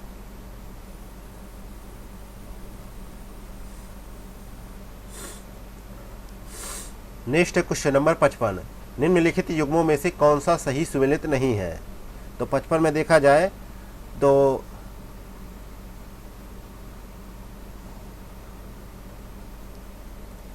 सी ऑप्शन में दे रखा है जो है अगहिल दर्रा। यह दर्रा जो है लद्दाख को चीन के जो है झिंजियांग प्रांत से जोड़ता है और ये दर्रा जो है केटू पर्वत श्रेणी में स्थित है जो काराकोरम पर्वत श्रेणी का भाग है। तो यहाँ पे जो है ये जास्कर श्रेणी लिखा है, ये यहाँ पे गलत है, तो सी ऑप्शन करेक्ट हो जाएगा, बाकी सही है। नेक्स्ट है क्वेश्चन नंबर 56 नंबर क्वेश्चन है कि मैग्नीज के संदर्भ में निम्नलिखित कथनों पर विचार करें। पहला कथन है यह धारवाड़ युग की जो है अवसादी चट्टानों में पाया जाता है। दूसरा कथन है इसके सर्वाधिक भंडार उड़ीसा में है। तो उपर्युक्त कथनों में से कौन सा कथन यहाँ पे सही है? तो 56 में देखा जाए तो दोनों कथन सही है, इसलिए सी ऑप्शन यहाँ पे राइट आंसर हो जाएगा। नेक्स्ट है क्वेश्चन नंबर 57, नागार्जुन सागर परियोजना निम्नलिखित में से किस नदी पर अवस्थित है? तो नागार्जुन सागर परियोजना जो है आंध्र प्रदेश के गुंटूर और तेलंगाना के जो है नलकोंडा जिलों की सीमा पर जो है यह बांध स्थित है, इसलिए यहाँ पे और ये जो है 1955 और 1967 के बीच जो है इसका निर्माण किया गया। इस बांध को बनाने की परिकल्पना 1903 में ब्रिटिश राज के समय की गई थी और यह बांध जो है हैदराबाद से 150 किलोमीटर की दूरी पर कृष्णा नदी पर स्थित है और 4 अगस्त 1967 को इसकी दोनों नहरों में पहली बार पानी छोड़ा गया। तो यहाँ पे कृष्णा नदी सही है, ए ऑप्शन करेक्ट आंसर है। यह भारत का सबसे ऊंचा और लंबा बांध है। इस बांध से निर्मित जो है नागार्जुन सागर झील दुनिया की तीसरी जो है सबसे बड़ी मानव निर्मित झील है। नेक्स्ट है क्वेश्चन नंबर 58, निम्नलिखित में से कौन से कारक भूस्खलन के लिए उत्तरदायी है? पहला है झूम कृषि, दूसरा है ज्वालामुखी जो है उद्गार, तीसरा है जो है वनोन्मूलन, चौथा है सड़क निर्माण। तो नीचे दिए गए कूट का प्रयोग कर सही उत्तर का चयन करें। तो 58 में देखा जाए तो यहाँ पे चारों ही कथन सही है, इसलिए डी ऑप्शन करेक्ट आंसर हो जाएगा। नेक्स्ट है क्वेश्चन नंबर 59 है, निम्नलिखित में से कौन सी भारत के पूर्वी तट पर स्थित सबसे बड़ी जो है लैगून झील है? तो 59 में देखा जाए इस झील का नाम है चिल्का झील, सी ऑप्शन यहाँ पे करेक्ट आंसर है, जो लगभग 1000 वर्ग किलोमीटर क्षेत्र में विस्तृत है। नेक्स्ट है क्वेश्चन नंबर 60 है। नेक्स्ट है क्वेश्चन नंबर 60 है, सूची फर्स्ट को सूची सेकेंड से सुमिलित कीजिए तथा सूचियों के नीचे दिए गए कूट का प्रयोग कर सही उत्तर का चयन करें। सूची फर्स्ट में खदान दे रखा है, सूची सेकेंड में खनिज दे रखा है। तो नेल्लोर खदान है, यहाँ से क्या पाया जाता है ये आपको बताना है। तो नेल्लोर खदान जो है आंध्र प्रदेश में जो है नेल्लोर जिले में सबसे बड़ा अभ्रक उत्पादक क्षेत्र है। तो यहाँ पे अभ्रक पाया जाता है, इसका मिलान तीसरे से हो जाएगा। अगला है कोरापुट खदान जो है उड़ीसा में जो है कोरापुट जिले की जो है पंचपट माली जो है पहाड़ियों पर बॉक्साइट के लिए काफ़ी प्रसिद्ध है। तो ये जो है पहले से मिलान हो जाएगा। अगला है बालाघाट, तो बालाघाट में जो है तांबे का जो है तांबे की खदानें हैं, तांबा पाया जाता है यहाँ पे। और 52% जो है तांबा जो है मध्य प्रदेश के बालाघाट की खानों से ही पाया जाता है और शेष 48% जो है तांबा राजस्थान की खानों से पाया जाता है, यहाँ से तांबा पाया जाता है। रामपुरा आगचा खदान कहाँ पे पड़ती है? ये जो है पड़ता है राजस्थान की भीलवाड़ा ज़िले में और यहाँ पे क्या पाया जाता है? जिंक और सीसा। तो यहाँ पे जो है इसका मिलान हो जाएगा दूसरे से। तो इस प्रकार यहाँ पे करेक्ट आंसर होगा सी ऑप्शन। नेक्स्ट है क्वेश्चन नंबर 61 है, निम्नलिखित में से कौन से आर्द्र भूमि के लाभ है? पहला है जैव विविधता का जो है संरक्षण, दूसरा है मृदा अपरदन से सुरक्षा, तीसरा है प्रदूषण नियंत्रण में सहायक, चौथा है पर्यटन के लिए उपयोगी। तो नीचे दिए गए कूट का प्रयोग कर सही उत्तर का चयन करें। तो 61 में देखा जाए तो करेक्ट आंसर है, सारे ही करेक्ट आंसर है, डी ऑप्शन राइट आंसर हो जाएगा। नेक्स्ट है क्वेश्चन नंबर 62 है, निम्नलिखित में से कौन सा सम्मेलन ओजोन परत के संरक्षण से संबंधित है? तो 62 में देखा जाए तो करेक्ट आंसर है जो है मॉन्ट्रियल सम्मेलन 1987 में आयोजित किया गया कनाडा में। नेक्स्ट है क्वेश्चन नंबर 63 है, निम्नलिखित युग्मों में से कौन सा सही सुमिलित नहीं है? बाघ अभयारण्य का मिलान करना है राज्यों से। तो नागार्जुन सागर श्रीशैलम जो बाघ अभयारण्य है, यह जो है आंध्र प्रदेश राज्य में है और इसको अधिसूचित किया गया 1978 में और 1983 में इसे जो है स्थापित किया गया। ये यहाँ पे सही है। अगला है बिलीगिरी रंगनाथ अभयारण्य है, ये कहाँ पे है? कर्नाटका में है। ये भी यहाँ पे सही है और 2010 में जो है इसे टाइगर रिजर्व घोषित किया गया और यह जो है 540 वर्ग किलोमीटर क्षेत्र में फैला है। तो गलत के लिए पूछा गया है। अगला है, अभी तक 2 सही हो चुके हैं। अगला है जो है कालकड़ मुंडई थुरई अभयारण्य, ये कहाँ पे है? तमिलनाडु में और ये 895 वर्ग किलोमीटर क्षेत्र में फैला है, ये भी सही है। अगला है ओरांग अभयारण्य जो है असम राज्य के जो है उदलगुड़ी क्षेत्र में फैला है, ना कि अरुणाचल प्रदेश में। ये यहाँ पे सही हो जाएगा क्योंकि यही गलत है और इसको जो है अभयारण्य के रूप में 1985 में जो है स्थापित किया गया था और यह ब्रह्मपुत्र नदी के उत्तर में स्थित है। नेक्स्ट क्वेश्चन नंबर 64 है। कम वर्षा वाले शुष्क क्षेत्रों में पाई जाने वाली वनस्पतियों के संदर्भ में निम्नलिखित कथनों पर विचार करें। पहला कथन है इनमें उथली जड़ें पाई जाती हैं। दूसरा कथन है इनमें जो है पत्ते मांसल एवं कटीले होते हैं। तीसरा कथन है पत्तियां एवं शाखाएं अपेक्षाकृत कम होती हैं। तो उपर्युक्त कथनों में से कौन सा कथन सही है? तो 64 में देखा जाए तो इसमें जो है दूसरा सही है, तीसरा सही है, लेकिन पहला यहाँ पे गलत है। पहला इसलिए गलत है क्योंकि इनकी जड़ें जो है उथली ना होकर जल की आवश्यकता को पूरा करने के लिए ज़मीन में गहराई तक चली जाती है, जो दूर से जल प्राप्त करने में सहायक होती हैं। इसलिए पहला गलत है, दूसरा तीसरा सही है। तो सी ऑप्शन करेक्ट आंसर हो जाएगा।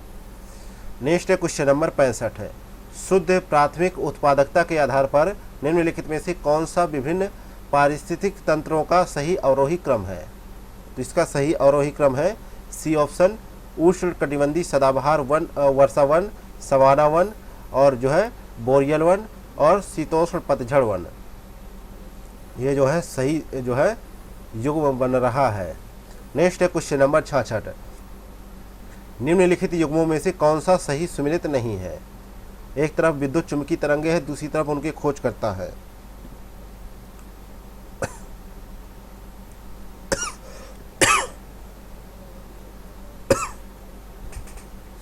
सॉरी, तो यहाँ पे परावैंगनिक किरणें दे रखा है।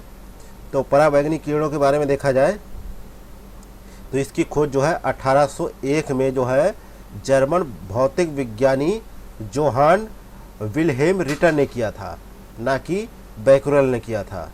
ये यहाँ पे गलत है, बाकी जो है सही थे। Next question number 67। निम्नलिखित में से कौन से पराध्वनि तरंगों के अनुप्रयोग हैं? पहला है धातु के ब्लॉक में दरारों का पता लगाना। दूसरा है कलपुर्जों की सफाई। तीसरा है शरीर के जो है आंतरिक अंगों का जो है प्रतिबिंब बनाना। तो नीचे दिए गए कूट का प्रयोग कर सही उत्तर का चयन करें। तो ये तीनों ही जो है पराध्वनि तरंगों के अनुप्रयोग हैं, इसलिए डी ऑप्शन यहाँ पे राइट आंसर हो जाएगा। नेक्स्ट है क्वेश्चन नंबर 68 है। निम्नलिखित में से किस विधि द्वारा शरीर में बनने वाले यूरिया एवं अन्य उत्सर्जी पदार्थों को रक्त से पृथक किया जाता है? तो 68 पे करेक्ट आंसर है इसे जो है अपोहन द्वारा अलग किया जाता है, क्योंकि आप लोगों ने देखा होगा कई बार हमारे शरीर में उपस्थित गुर्दे अपना कार्य ठीक प्रकार से नहीं करते हैं। इस स्थिति में यह शरीर में बनने वाले यूरिया तथा अन्य उत्सर्जी पदार्थों को ये रक्त से छाड़ने में असमर्थ हो जाते हैं, जिस कारण जो है रक्त में विषैले पदार्थ बढ़ने लगते हैं। तब हम लोग जो है डायलिसिस विधि द्वारा शरीर में बनने वाले यूरिया एवं अन्य उत्सर्जी पदार्थों को रक्त से पृथक करते हैं। Next question number 69। निम्नलिखित ईंधनों को उनके ऊष्मीय मान के आधार पर अवरोही क्रम में व्यवस्थित कीजिए। पहला है पेट्रोल, दूसरा है बायोगैस, तीसरा है हाइड्रोजन, चौथा है संपीड़ित प्राकृतिक गैस। तो नीचे दिए गए कूट का प्रयोग कर सही उत्तर का चयन करें। तो यहाँ पे देखा जाए तो हाइड्रोजन में सबसे ज़्यादा है 1 लाख जो है 50,000 मान है इसका ऊष्मीय मान। फिर है द्रवित पेट्रोलियम गैस का 55,000 और संपीड़ित प्राकृतिक गैस का 50,000 और पेट्रोल का 45,000 और इसके अलावा जैव गैस का जो है 35,000 से 40,000, कोयला का 25 से 33,000, लकड़ी का 17,000 से 22,000, गोबर के उपले का 6,000 से 8,000।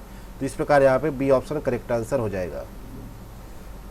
नेक्स्ट है क्वेश्चन नंबर 70। निम्नलिखित में से कौन सी द्रवित पेट्रोलियम गैस के घटक है? Methane, butane, propane, iso butane. तो नीचे दिए गए कूट का प्रयोग कर सही उत्तर का चयन करें। तो यहाँ पे जो है मीथेन जो है द्रवित पेट्रोलियम गैस के घटक नहीं है, बल्कि प्रोपेन, ब्यूटेन और आइसो ब्यूटेन जो है द्रवित पेट्रोलियम गैस के घटक है, इसलिए सी ऑप्शन करेक्ट आंसर हो जाएगा। क्योंकि देखा जाए तो द्रवित पेट्रोलियम गैस को सामान्यतः जो है रसोई गैस के नाम से जाना जाता है और यह कई हाइड्रोकार्बन गैसों का मिश्रण होता है जिसमें ये तीन गैसें समान है। लेकिन यहाँ पे देखा जाए तो प्राकृतिक गैस में जो है मुख्य रूप से मीथेन और इथेन गैसें पाई जाती हैं, जो अपेक्षाकृत जो है हल्की गैसें होती है। नेक्स्ट है क्वेश्चन नंबर 71। निम्नलिखित में से कौन सी घटनाएं प्रकाश के प्रकीर्णन की परिघटनाओं को प्रदर्शित करती है? पहला है आकाश का नीला रंग, दूसरा है समुद्र के जल का नीला रंग, तीसरा है टेंडल प्रभाव, चौथा है सूर्यास्त के दौरान सूर्य का जो है रक्ताभ दिखना। तो नीचे दिए गए कूट का प्रयोग कर सही उत्तर का चयन करें। तो 71 में देखा जाए चारों ही जो है घटनाएं प्रकाश के प्रकीर्णन की परिघटनाओं को जो है संदर्भित करती है, इसलिए डी ऑप्शन करेक्ट आंसर है। नेक्स्ट है क्वेश्चन नंबर 72। नेत्र का वह गुण जिसके कारण वह अपनी फोकस दूरी को समायोजित कर लेता है निम्नलिखित में से क्या कहलाता है? तो वह कहलाता है जो है समंजन कहलाता है। डी ऑप्शन करेक्ट आंसर है।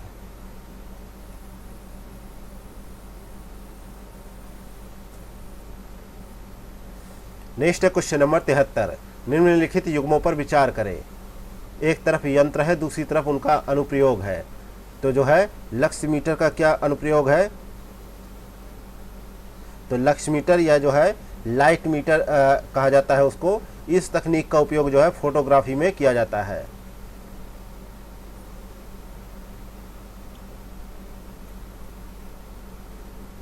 और फेदोमीटर दे रखा है दूसरे ऑप्शन में। यह जो है महासागरीय गहराई मापने के लिए किया जाता है, इसका प्रयोग ये यहाँ पे सही है दूसरा। अगला है अल्टीमीटर। अल्टीमीटर दे रखा है जिसका उपयोग जो है उड़ते हुए विमान की ऊंचाई मापने के लिए किया जाता है।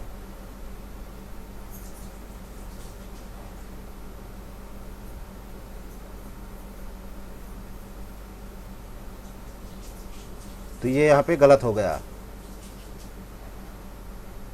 अगला है जो है चौथा ऑप्शन है पायर हीलियोमीटर। इसका प्रयोग जो है सूर्य की सौर विकिरण को मापने के लिए इसका प्रयोग किया जाता है।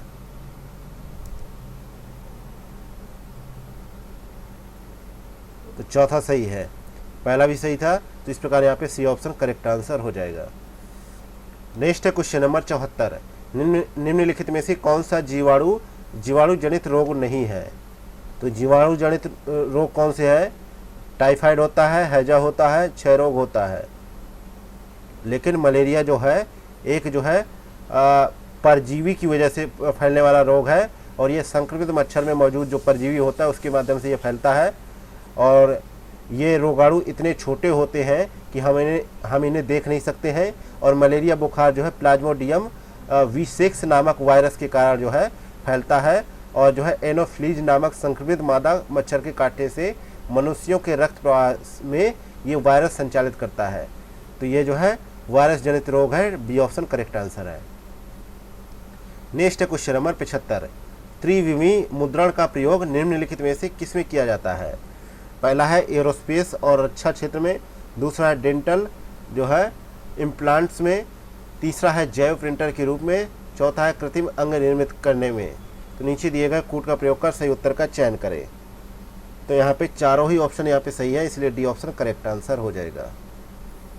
नेक्स्ट है क्वेश्चन नंबर 76। निम्नलिखित में से कौन सा आनुवांशिक विकार नहीं है? तो करेक्ट आंसर होगा यहाँ पे, तो यहाँ पे 76 का करेक्ट आंसर होगा बी ऑप्शन जो है एथेरोस्क्लेरोसिस। बी ऑप्शन यहाँ पे करेक्ट आंसर है।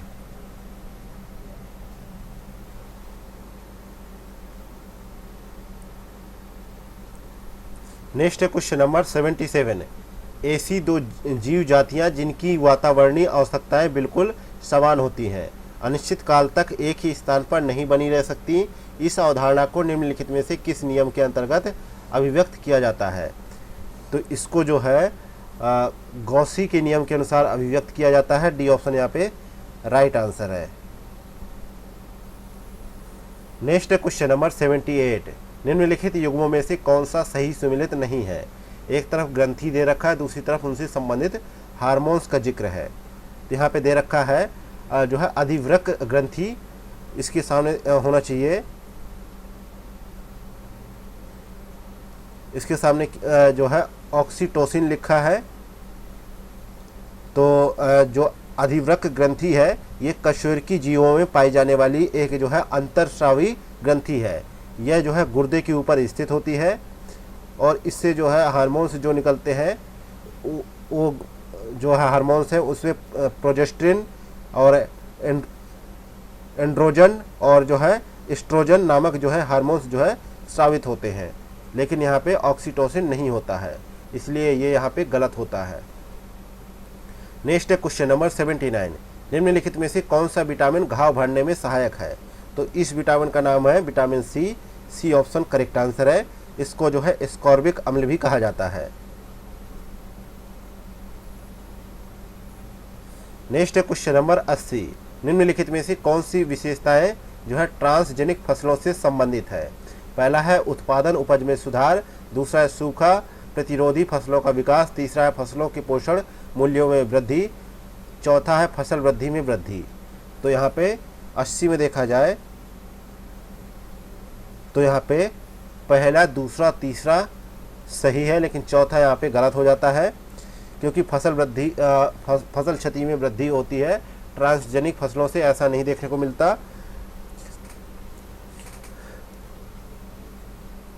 क्योंकि इससे जो है फसल क्षति में कमी ही आती है, ना कि वृद्धि होती है, इसलिए यहाँ पे ए ऑप्शन करेक्ट आंसर हो जाएगा। नेक्स्ट क्वेश्चन नंबर 81, राष्ट्रीय उद्यान के संदर्भ में निम्नलिखित में से कौन सा कथन सही है? पहला कथन है कि अभयारण्यों की अपेक्षा अधिक जो है संरक्षित होती है। दूसरा कथन है कि मवेशियों को चराने की सीमित अनुमति होती है। तीसरा कथन है राज्य एवं केंद्र दोनों द्वारा अधिसूचित किया जाता है। तो सही कथन का चुनाव करना है यहाँ पे। तो 81 में देखा जाए पहला, तीसरा यहाँ पे सही है, लेकिन दूसरा यहाँ पे गलत है। तो बी ऑप्शन यहाँ पे करेक्ट आंसर हो जाएगा, क्योंकि यहाँ पे देखा जाए तो मवेशियों को चराना जो है वर्जित होता है। नेक्स्ट क्वेश्चन नंबर 82, निम्नलिखित में से कौन सा सर्वाधिक प्राथमिक उत्पादकता वाला बायोम है? तो इस बायोम का नाम है उष्णकटिबंधीय सदाबहार वर्षावन बायोम, जहाँ पर जो है प्राथमिक उत्पादकता वाला जो है सर्वाधिक प्राथमिक उत्पादकता वाला बायोम है।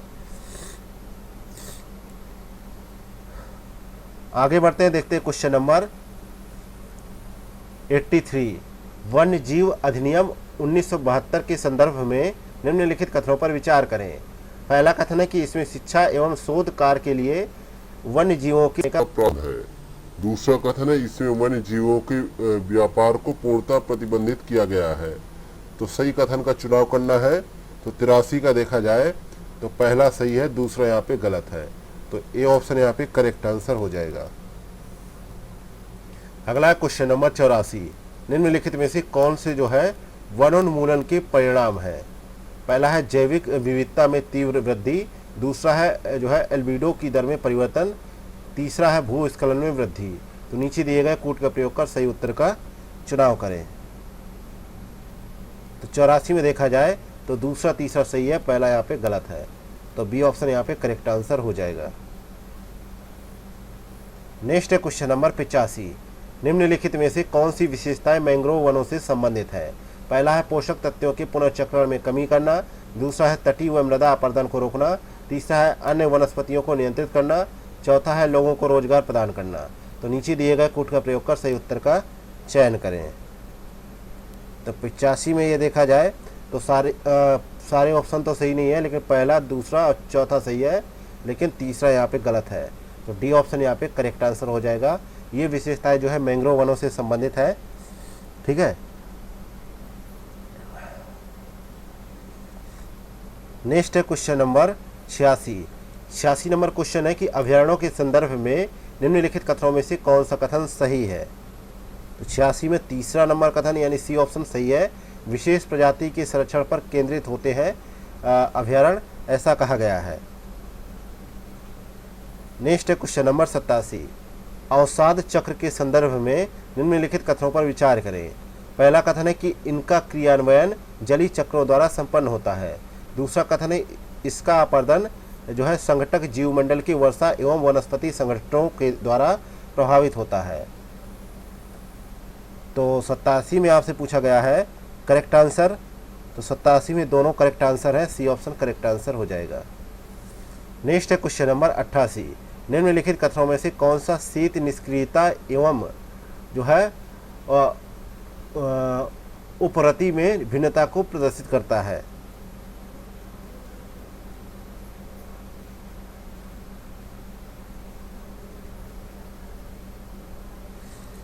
तो यहाँ पे राइट आंसर है सी ऑप्शन।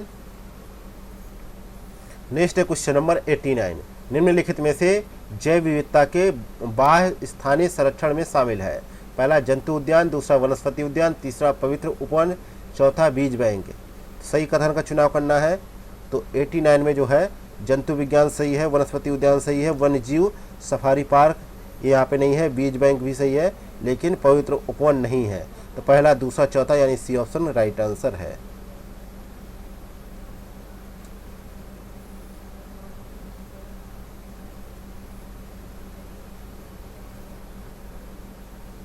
नेक्स्ट है क्वेश्चन नंबर 90 निम्नलिखित में से कौन से उर्वरक के रूप में कार्य करते हैं, कौन से जैव उर्वरक के रूप में कार्य करते हैं।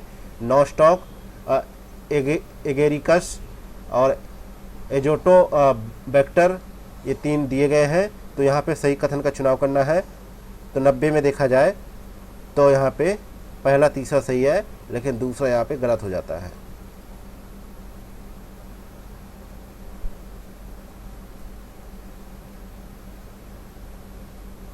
क्योंकि ये एक जो है कवक है, ना कि जैव उर्वरक। नेक्स्ट है क्वेश्चन नंबर 91 हाल ही में निम्नलिखित में से किसी बिहार राज्य का मुख्य सचिव नियुक्त किया गया है। तो बिहार का मुख्य सचिव जो है किसे नियुक्त किया गया है, अमृत लाल मीणा को नियुक्त किया गया है। ये 1989 बैच के IAS अधिकारी है बिहार कैडर के। तो यहाँ पे राइट आंसर है ए ऑप्शन।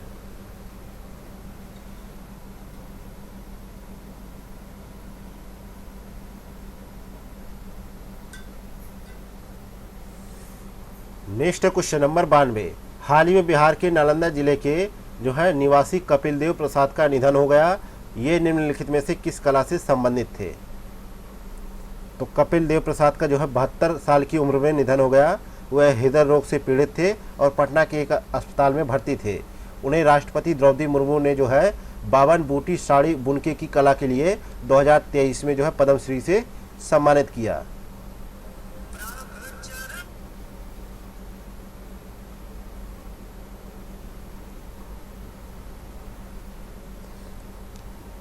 तो यहाँ पे करेक्ट आंसर है 52 बूटी कला के लिए प्रसिद्ध थे, बी ऑप्शन करेक्ट आंसर है।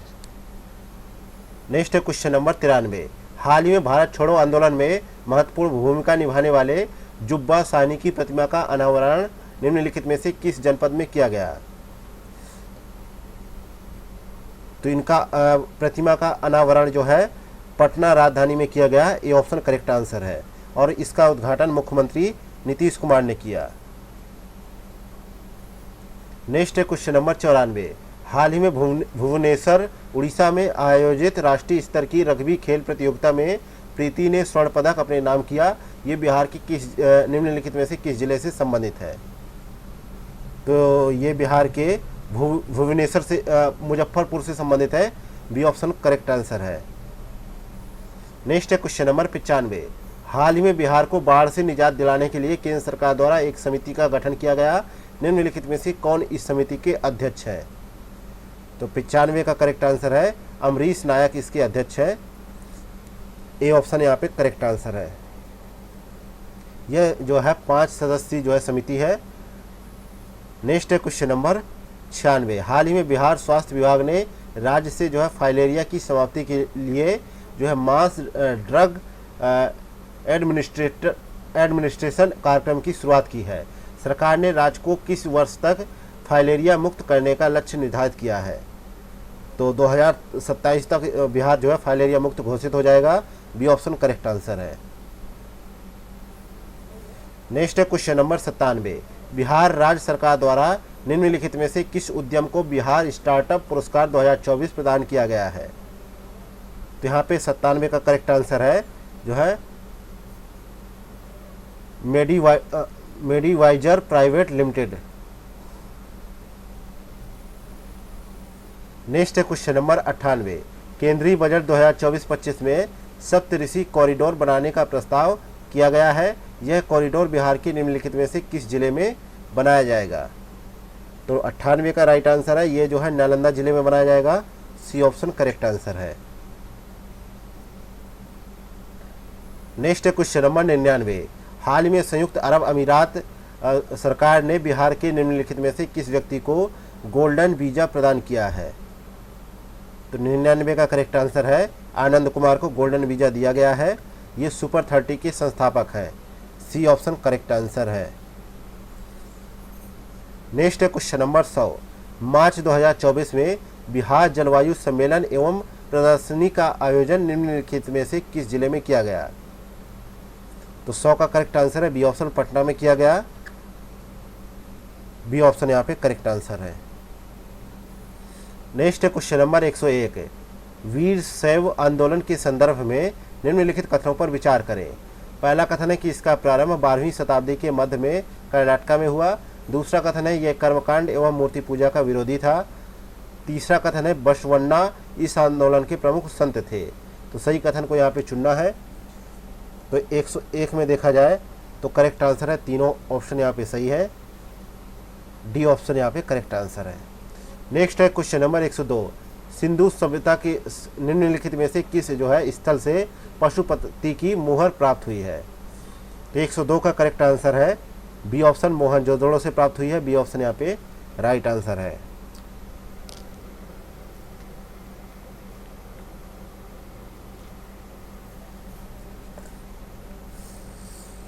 इसमें जो है त्रिमुखी शिव को एक चौकी पर जो है पद्मासन की मुद्रा में बैठे हुए दिखाया गया है। इसके अलावा यहाँ कुछ मोहरों पर जो है स्वस्तिक, पीपल के वृक्ष आदि चित्र भी चित्रित किए गए हैं।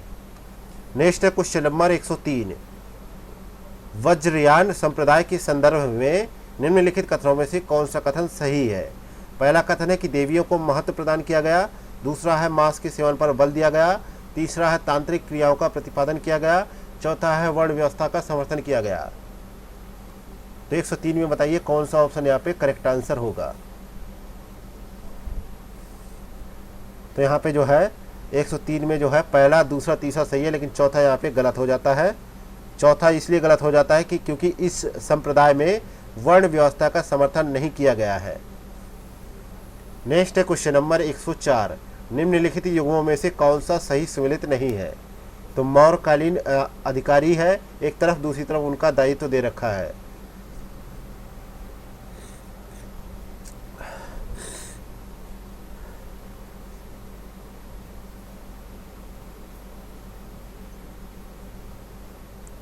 तो कौटिल्य के अर्थशास्त्र के अनुसार जो है विविधताध्यक्ष को जो है चारागाहों का अध्यक्ष कहा जाता था, ना कि मापतौल का अध्यक्ष, इसलिए ये सही सम्मिलित नहीं है और ए ऑप्शन ही यहाँ पे करेक्ट आंसर हो जाएगा। नेक्स्ट है क्वेश्चन नंबर 105। गुप्तकालीन धार्मिक दशा के संदर्भ में निम्नलिखित में से कौन सा कथन सही है? पहला कथन है कि इंद्र महत्वपूर्ण देवता के रूप में स्थापित हुए। दूसरा कथन है कि मूर्ति पूजा उपासना का प्रमुख अंग बना। तीसरा कथन है वैष्णव एवं शैव संप्रदाय का समन्वय हुआ। चौथा कथन है कि जो है कपालिक संप्रदाय का विकास हुआ। तो नीचे दिए गए कूट का प्रयोग कर सही उत्तर का चयन करें। तो 105 में देखा जाए तो दूसरा, तीसरा, चौथा यहाँ पे सही है, पहला यहाँ पे गलत हो जाता है।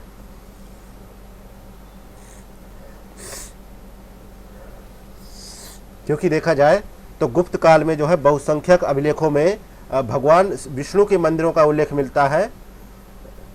भगवान विष्णु के जो है के मंदिरों का उल्लेख मिलता है, ना कि जो है इंद्र के रूप में जो है इंद्रदेव का उल्लेख मिलता है, इसलिए यहाँ पे पहला स्टेटमेंट गलत था। नेक्स्ट है क्वेश्चन नंबर 106, निम्नलिखित में से कौन सा जो है कृष्णदेव राय द्वारा रचित ग्रंथ नहीं है?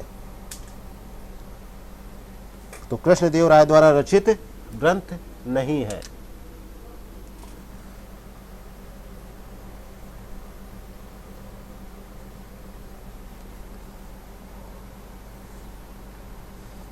तो 106 में करेक्ट आंसर क्या होगा? नारायण विलास जो है कृष्णदेव राय द्वारा रचित ग्रंथ नहीं है।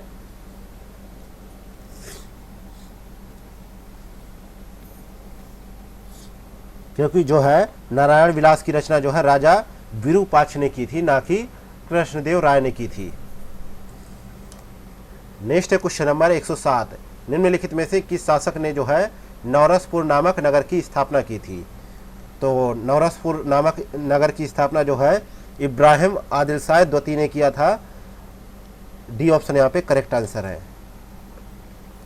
नेक्स्ट है क्वेश्चन नंबर 108, निम्नलिखित में से किस उपनिषद में जो है आरोड़ी उद्दालक एवं जो है श्वेत केतु के मध्य जो है संवाद का उल्लेख मिलता है? तो 108 का करेक्ट आंसर है सी ऑप्शन जो है छांदोग्य उपनिषद में।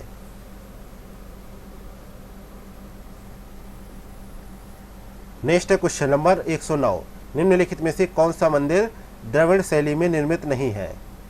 तो द्रविड़ शैली में निर्मित नहीं है, तो इस मंदिर का नाम है जो है कनरिया महादेव का मंदिर। ए ऑप्शन करेक्ट आंसर है। यह जो है खजुराहो के मध्य प्रदेश में स्थित है। यह जो है भारतीय मंदिर स्थापत्य की पराकाष्ठा है। इसका निर्माण चंदेल वंश के पराक्रमी शासक जो है राजा यशोवर्धन ने 1025 से 1050 ईस्वी के मध्य करवाया था। नेक्स्ट है क्वेश्चन नंबर 110, सूची फर्स्ट को सूची सेकेंड से सुनिश्चित करें। नीचे दिए गए कूट के माध्यम से सही उत्तर का चयन करें। तो सूची फर्स्ट में पुस्तक है, सूची सेकेंड में रचयिता है। तो राजतरंगिणी पुस्तक है, उसके रचयिता जो है कौन है?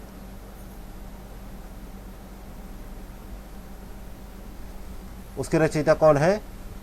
जो है कल्हड़ है, और यह जो है संस्कृत भाषा में लिखी गई है। अगला है 10 कुमार चरित्र, यह जो है इसके रचयिता कौन है? इसके रचयिता है दंडी। यह भी संस्कृत साहित्य से संबंधित है। अगला है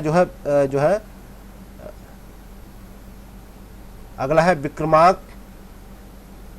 है विक्रमांक देव चरित्र, इसके रचयिता जो है बिल्हड़ है, तो इसका मिलान तीसरे से हो जाएगा। अगला है कादम्बरी, ये भी संस्कृत साहित्य है, और इसकी रचयिता जो है बाणभट्ट है। तो यहाँ पे डी ऑप्शन करेक्ट आंसर हो जाएगा। नेक्स्ट क्वेश्चन नंबर 111 है, नीचे दो कथन दिए गए हैं जिनमें से एक को अभिकथन ए तथा दूसरे को कारण आर कहा गया है। अभिकथन ए में दे रखा है कि लद्दाख क्षेत्र की नदियां अभिकेंद्रीय अपवाह प्रतिरूप का अनुसरण करती हैं। कारण आर दे रखा है कि इसके लिए क्रेटर झील का जो है अविभार उत्तरदायी है। तो यहाँ पे जो है 111 में देखा जाए तो ए आर दोनों सही है तथा आर एक ही सही व्याख्या करता है। ये ऑप्शन करेक्ट हो जाएगा। नेक्स्ट क्वेश्चन नंबर 112 है, निम्नलिखित में से कि किन्नौर जिले को तिब्बत से जोड़ता है। तो 112 का करेक्ट आंसर है, इसे जो है सिपली ला दर्रा कहा जाता है। बी ऑप्शन करेक्ट आंसर है। यह हिमालय का एक प्रमुख दर्रा है और जो है हिमाचल प्रदेश की किन्नौर जिले को तिब्बत से जोड़ता है। नेक्स्ट क्वेश्चन नंबर 113 है, निम्नलिखित में से किन लौह इस्पात संयंत्रों की स्थापना द्वितीय पंचवर्षीय योजना के दौरान की गई थी? पहला है राउरकेला, दूसरा है भद्रावती, तीसरा है भिलाई, चौथा है दुर्गापुर। तो क्वेश्चन में पूछा गया है कि नीचे दिए गए कूट का प्रयोग कर सही उत्तर का चयन करें।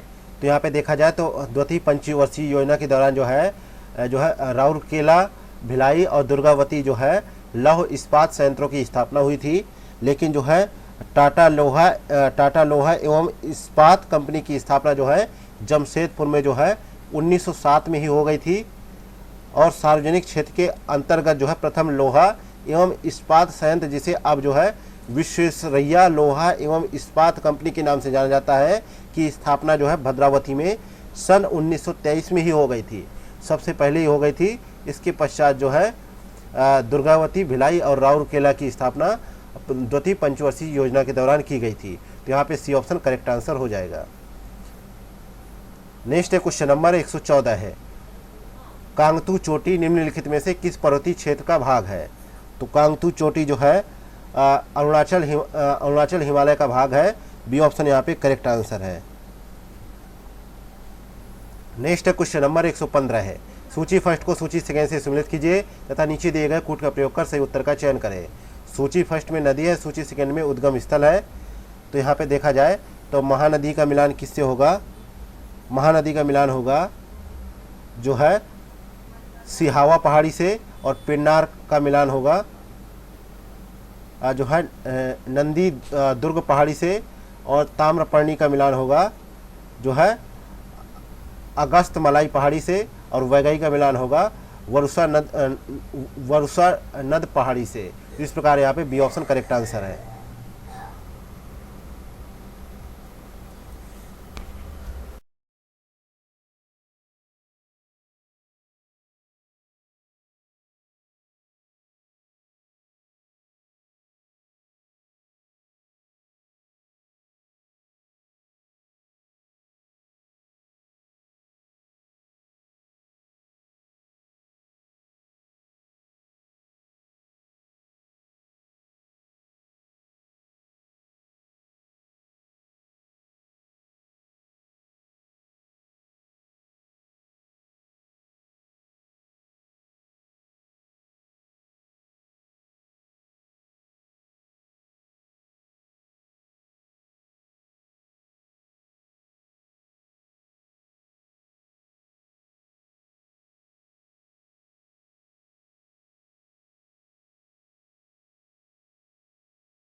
नेक्स्ट है क्वेश्चन नंबर 116 है, राज्य पुनर्गठन विधेयक के संदर्भ में निम्नलिखित कथनों में से कौन सा कथन सही है।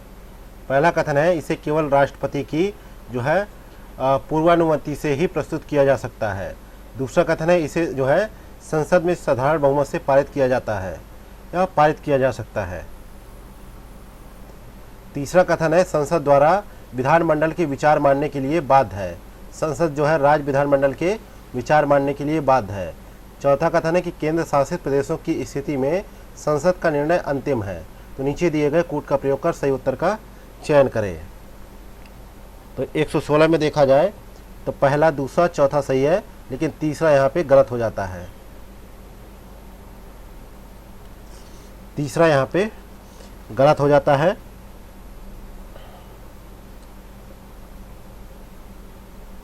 क्योंकि राष्ट्रपति या संसद जो है राज्य विधानमंडल के मत को मानने के लिए बाध्य नहीं है, इसलिए तीसरा स्टेटमेंट गलत हो जाता है, बाकी सही है। नेक्स्ट है क्वेश्चन नंबर 117 है, भारतीय संविधान के निम्नलिखित में से किस अनुच्छेद में नियंत्रक एवं महालेखा परीक्षक का प्रावधान किया गया है। तो 117 का करेक्ट आंसर है ए ऑप्शन, अनुच्छेद 148। नेक्स्ट है क्वेश्चन नंबर 118 है, निम्नलिखित में से कौन सी विभागीय स्थायी समिति लोकसभा के अधीन नहीं है। तो इस समिति का नाम है, इस समिति का क्या नाम है, इस समिति का नाम है स्वास्थ्य एवं परिवार कल्याण समिति। बी ऑप्शन यहाँ पे करेक्ट आंसर है। नेक्स्ट है क्वेश्चन नंबर 119 है, राष्ट्रीय आपदा प्रबंधन प्राधिकरण के संदर्भ में निम्नलिखित कथनों पर विचार करें। पहला कथन है कि इसके सदस्य जो है प्रधानमंत्री द्वारा नामित किए जाते हैं। दूसरा कथन है इसके उपाध्यक्ष का पद जो है केंद्रीय राज्य मंत्री के समकक्ष होता है। तो प्रयुक्त कथनों में से कौन सा कथन राइट है। तो 119 में देखा जाए पहला कथन सही है, दूसरा यहाँ पे गलत है।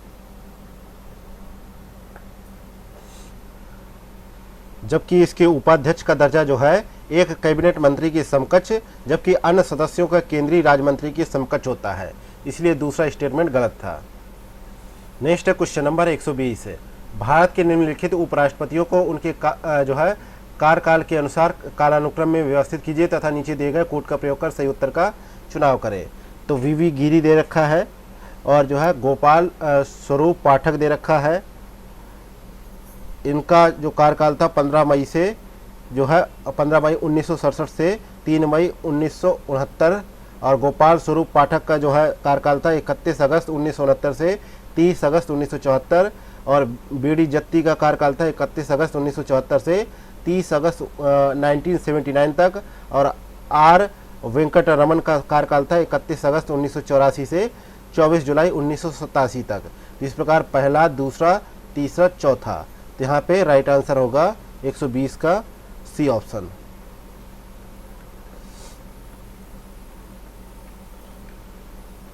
नेक्स्ट है क्वेश्चन नंबर 121 है, निम्नलिखित में से कौन बिहार के प्रसिद्ध लोक नाट्य विदेशिया के रचनाकार थे।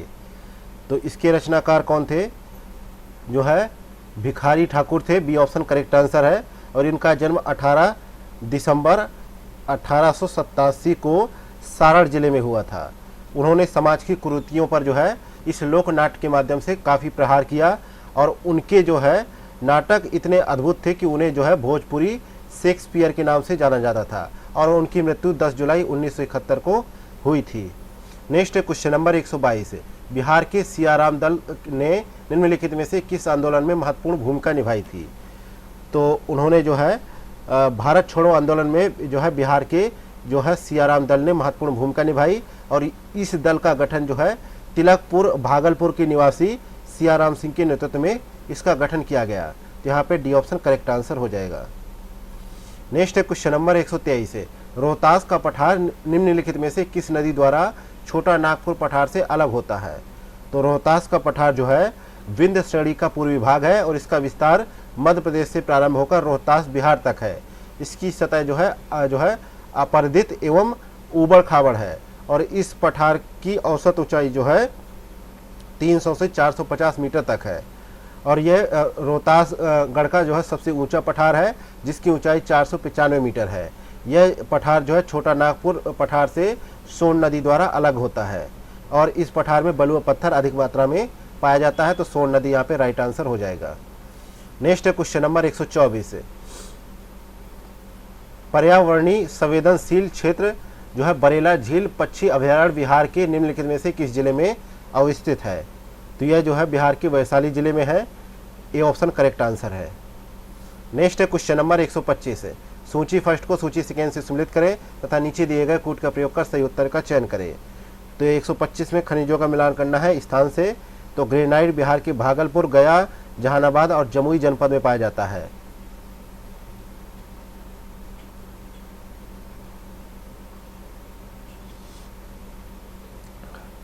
और जो है लौह अयस्कों में जो है मैग्नाइट जो है मैग्नेटाइट जो है जमुई तथा हेमेटाइट जो है भागलपुर जनपद में पाया जाता है। मैग्नेटाइट जो है जमुई में, और चूना पत्थर जो है रोहतास की पहाड़ियों में पाया जाता है। ये भी सही है, रोहतास और कैमूर की पहाड़ियों में। और जो है सोप स्टोन यानी जो है टाल्क जो है बिहार के मुंगेर जिले में पाया जाता है। ये यहाँ पे पाया जाता है, ये जहानाबाद में। तो यहाँ पे 125 का राइट आंसर है बी ऑप्शन।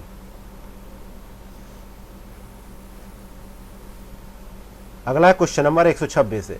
बिहार औद्योगिक क्षेत्र विकास प्राधिकरण की स्थापना निम्नलिखित में से किस वर्ष की गई थी? तो 1974 में की गई थी। सी ऑप्शन करेक्ट आंसर है। और औद्योगिक कमिश्नर कचहरी पटना में कार्यरत है। नेक्स्ट है क्वेश्चन नंबर 127। बिहार लोक शिकायत निवारण अधिनियम निम्नलिखित में से किस तिथि को लागू हुआ था? तो 28 अगस्त 2015 को लागू हुआ था। डी ऑप्शन यहाँ पे राइट आंसर है। नेक्स्ट है क्वेश्चन नंबर 128। वर्ष 2011 की जनगणना के अनुसार बिहार के निम्नलिखित जिलों को सर्वाधिक महिला साक्षरता प्रतिशत के आधार पर अवरोही क्रम में व्यवस्थित कीजिए और नीचे दिए गए कूट का प्रयोग कर सही उत्तर का चयन करें। तो पहला है पटना, दूसरा है औरंगाबाद, तीसरा है मुंगेर, चौथा है सिवान। तो 128 का करेक्ट आंसर है सी ऑप्शन। सही ऑप्शन बचेगा सी ऑप्शन। नेक्स्ट है क्वेश्चन नंबर 129 है। वर्ष 2011 की जनगणना के अनुसार बिहार की कुल जनसंख्या में से 0 से 6 वर्ष आयु वर्ग की जनसंख्या निम्नलिखित में से कितने प्रतिशत है? तो यह कितने प्रतिशत है? 18.38%। सी ऑप्शन करेक्ट है। नेक्स्ट है क्वेश्चन नंबर 130। वर्ष 2011 की जनगणना के अनुसार निम्नलिखित में से कौन सा बिहार की सर्वाधिक जो है शिशु लिंगानुपात वाले जनपदों का सही अवरोही क्रम है? तो सही अवरोही क्रम क्या है? जो है किशनगंज का जो है 971 है, कटिहार का 961 है, गया का 960 है, अररिया का 957 है। तो करेक्ट आंसर है ए ऑप्शन। अगला क्वेश्चन नंबर 131 है। इक्वेशन दे रखी है, तो x square minus y square का मान ज्ञात करना है।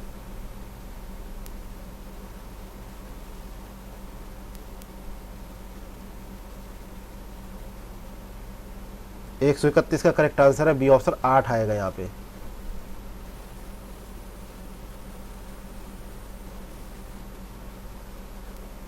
नेक्स्ट है क्वेश्चन नंबर 132 है। यहाँ पे एस का मान ज्ञात करना है, तो एस का मान होगा 140। सी ऑप्शन करेक्ट है। नेक्स्ट है क्वेश्चन नंबर 133। तो यहाँ पे भी एक्स का मान ज्ञात करना है, तो एक्स का मान आएगा यहाँ पे जो है 11 है। सी ऑप्शन करेक्ट है। नेक्स्ट है क्वेश्चन नंबर 134। किसी कोड भाषा में यदि मानसून को 84 लिखते हैं, तमिल को 80 लिखते हैं, तो समर को इस भाषा में कैसे लिखेंगे? तो यहाँ पे जो है एम 14 है,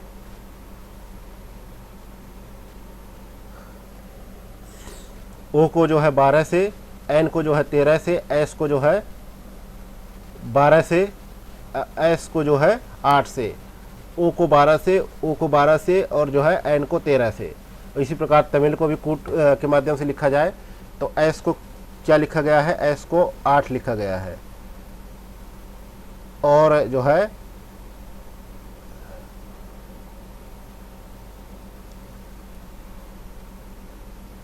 यू को 6।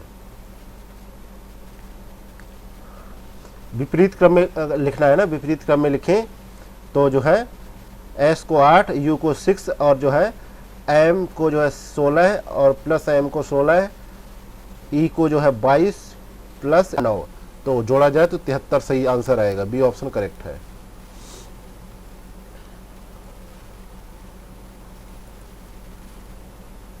नेक्स्ट है क्वेश्चन नंबर 33। 160 मीटर लंबी एक ट्रेन एक समान चाल से चलते हुए किसी प्लेटफॉर्म को 55 सेकंड में तथा प्लेटफॉर्म पर खड़े एक व्यक्ति को जो है 24 सेकंड में पार करती है, तो प्लेटफॉर्म की लंबाई कितनी होगी? तो माना प्लेटफॉर्म की लंबाई L हो गई और ट्रेन की चाल जो है 360/24 हो गई, यानी 15 मीटर प्रति सेकेंड हो गई। तो समय बराबर दूरी बटे चाल हो गया, तो 360 है प्लस L बटे 15 है, और समय कितना दे रखा है 55। तो यहाँ पे सॉल्व करें तो आ जाएगा 465 मीटर। डी ऑप्शन करेक्ट है। नेक्स्ट है क्वेश्चन नंबर 136 है। बी ए की पुत्री है, सी बी का पिता है, डी बी की बहन है, तो सी का डी से क्या संबंध है? तो सी जो है डी का पिता है, तो यहाँ पे करेक्ट आंसर होगा डी ऑप्शन। नेक्स्ट है क्वेश्चन नंबर 137 है। दी गई श्रृंखला में समान पैटर्न का अनुसरण करते हुए लुप्त संख्या ज्ञात कीजिए। तो लुप्त संख्या ज्ञात की जाए तो हर एक का स्क्वायर करते जाना है, तो यहाँ पे आ जाएगा जो है 289 आ जाएगा, क्योंकि 17 का स्क्वायर करेंगे, सारे ही विषम का स्क्वायर करना है, और 11 4 ये 2 का स्क्वायर, ये जो है 3 का, फिर 5 का, फिर 7 का, फिर जो है 11 का। अभाज्य संख्याओं का जो है मतलब कि वर्ग करना है, ना कि मतलब कि सम विषम का, है ना। अभाज्य संख्याओं का जो है गुणन करना है। 15 तो विभाज्य है ना, इसलिए। नेक्स्ट है क्वेश्चन नंबर 138 है। किसी आयत का परिमाप 50 मीटर है, यदि आयत का क्षेत्रफल 114 मीटर स्क्वायर हो तो उसकी लंबाई व चौड़ाई में क्या अंतर होगा? तो उसकी लंबाई चौड़ाई में जो है कितना अंतर होगा? 13 मीटर का अंतर होगा। ये ऑप्शन करेक्ट है।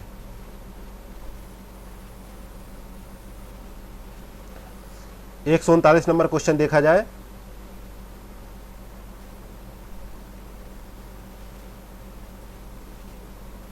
तो वह अपने शुरुआती बिंदु से कितनी दूरी और दिशा पर होगा? तो वह अपनी जो है दूरी होगी उसकी 60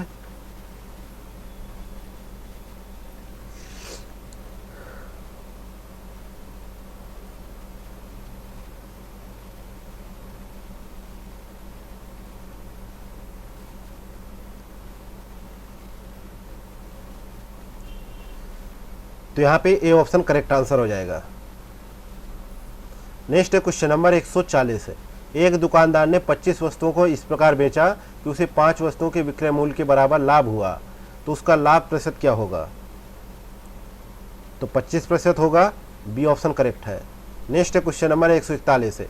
institute for economics and peace द्वारा प्रकाशित वैश्विक जो है शांति सूचकांक 2024 में भारत को निम्नलिखित में से कौन सा स्थान प्राप्त हुआ है?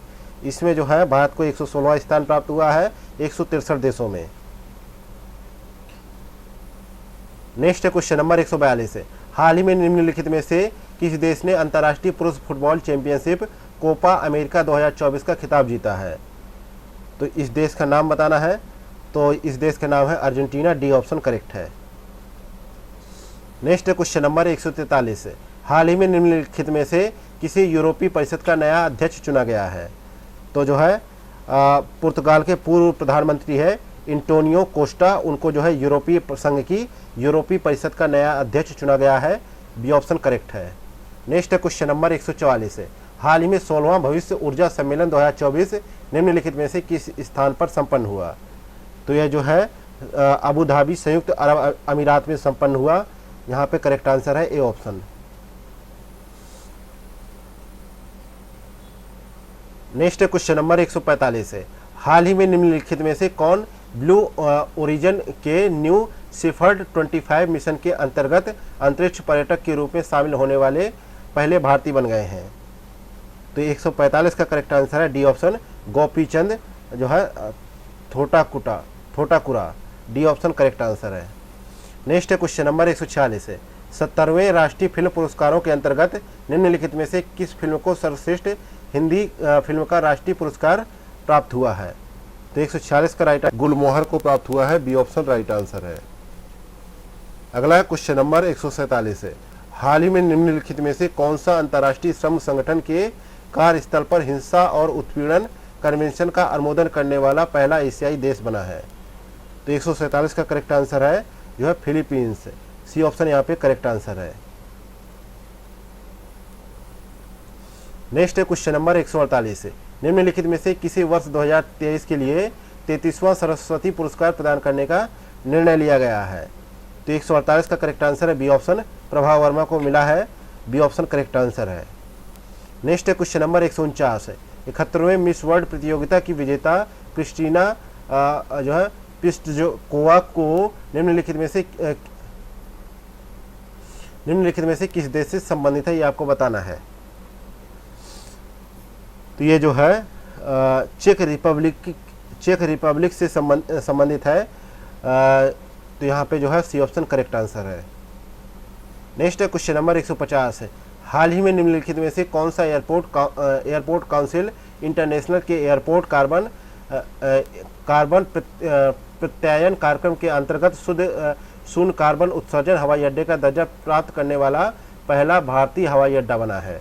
तो इस हवाई अड्डे का नाम है जो है इंदिरा गांधी अंतर्राष्ट्रीय हवाई अड्डा दिल्ली, ये ऑप्शन यहाँ पे राइट आंसर है। इसी के साथ ही संस्कृत IAS द्वारा संचालित 17वीं BPSC PT के लिए टेस्ट क्रमांक नंबर 8वां यहीं पे समाप्त होता है। मिलते हैं नेक्स्ट वीडियो में। Thank you for watching Examophobia YouTube channel.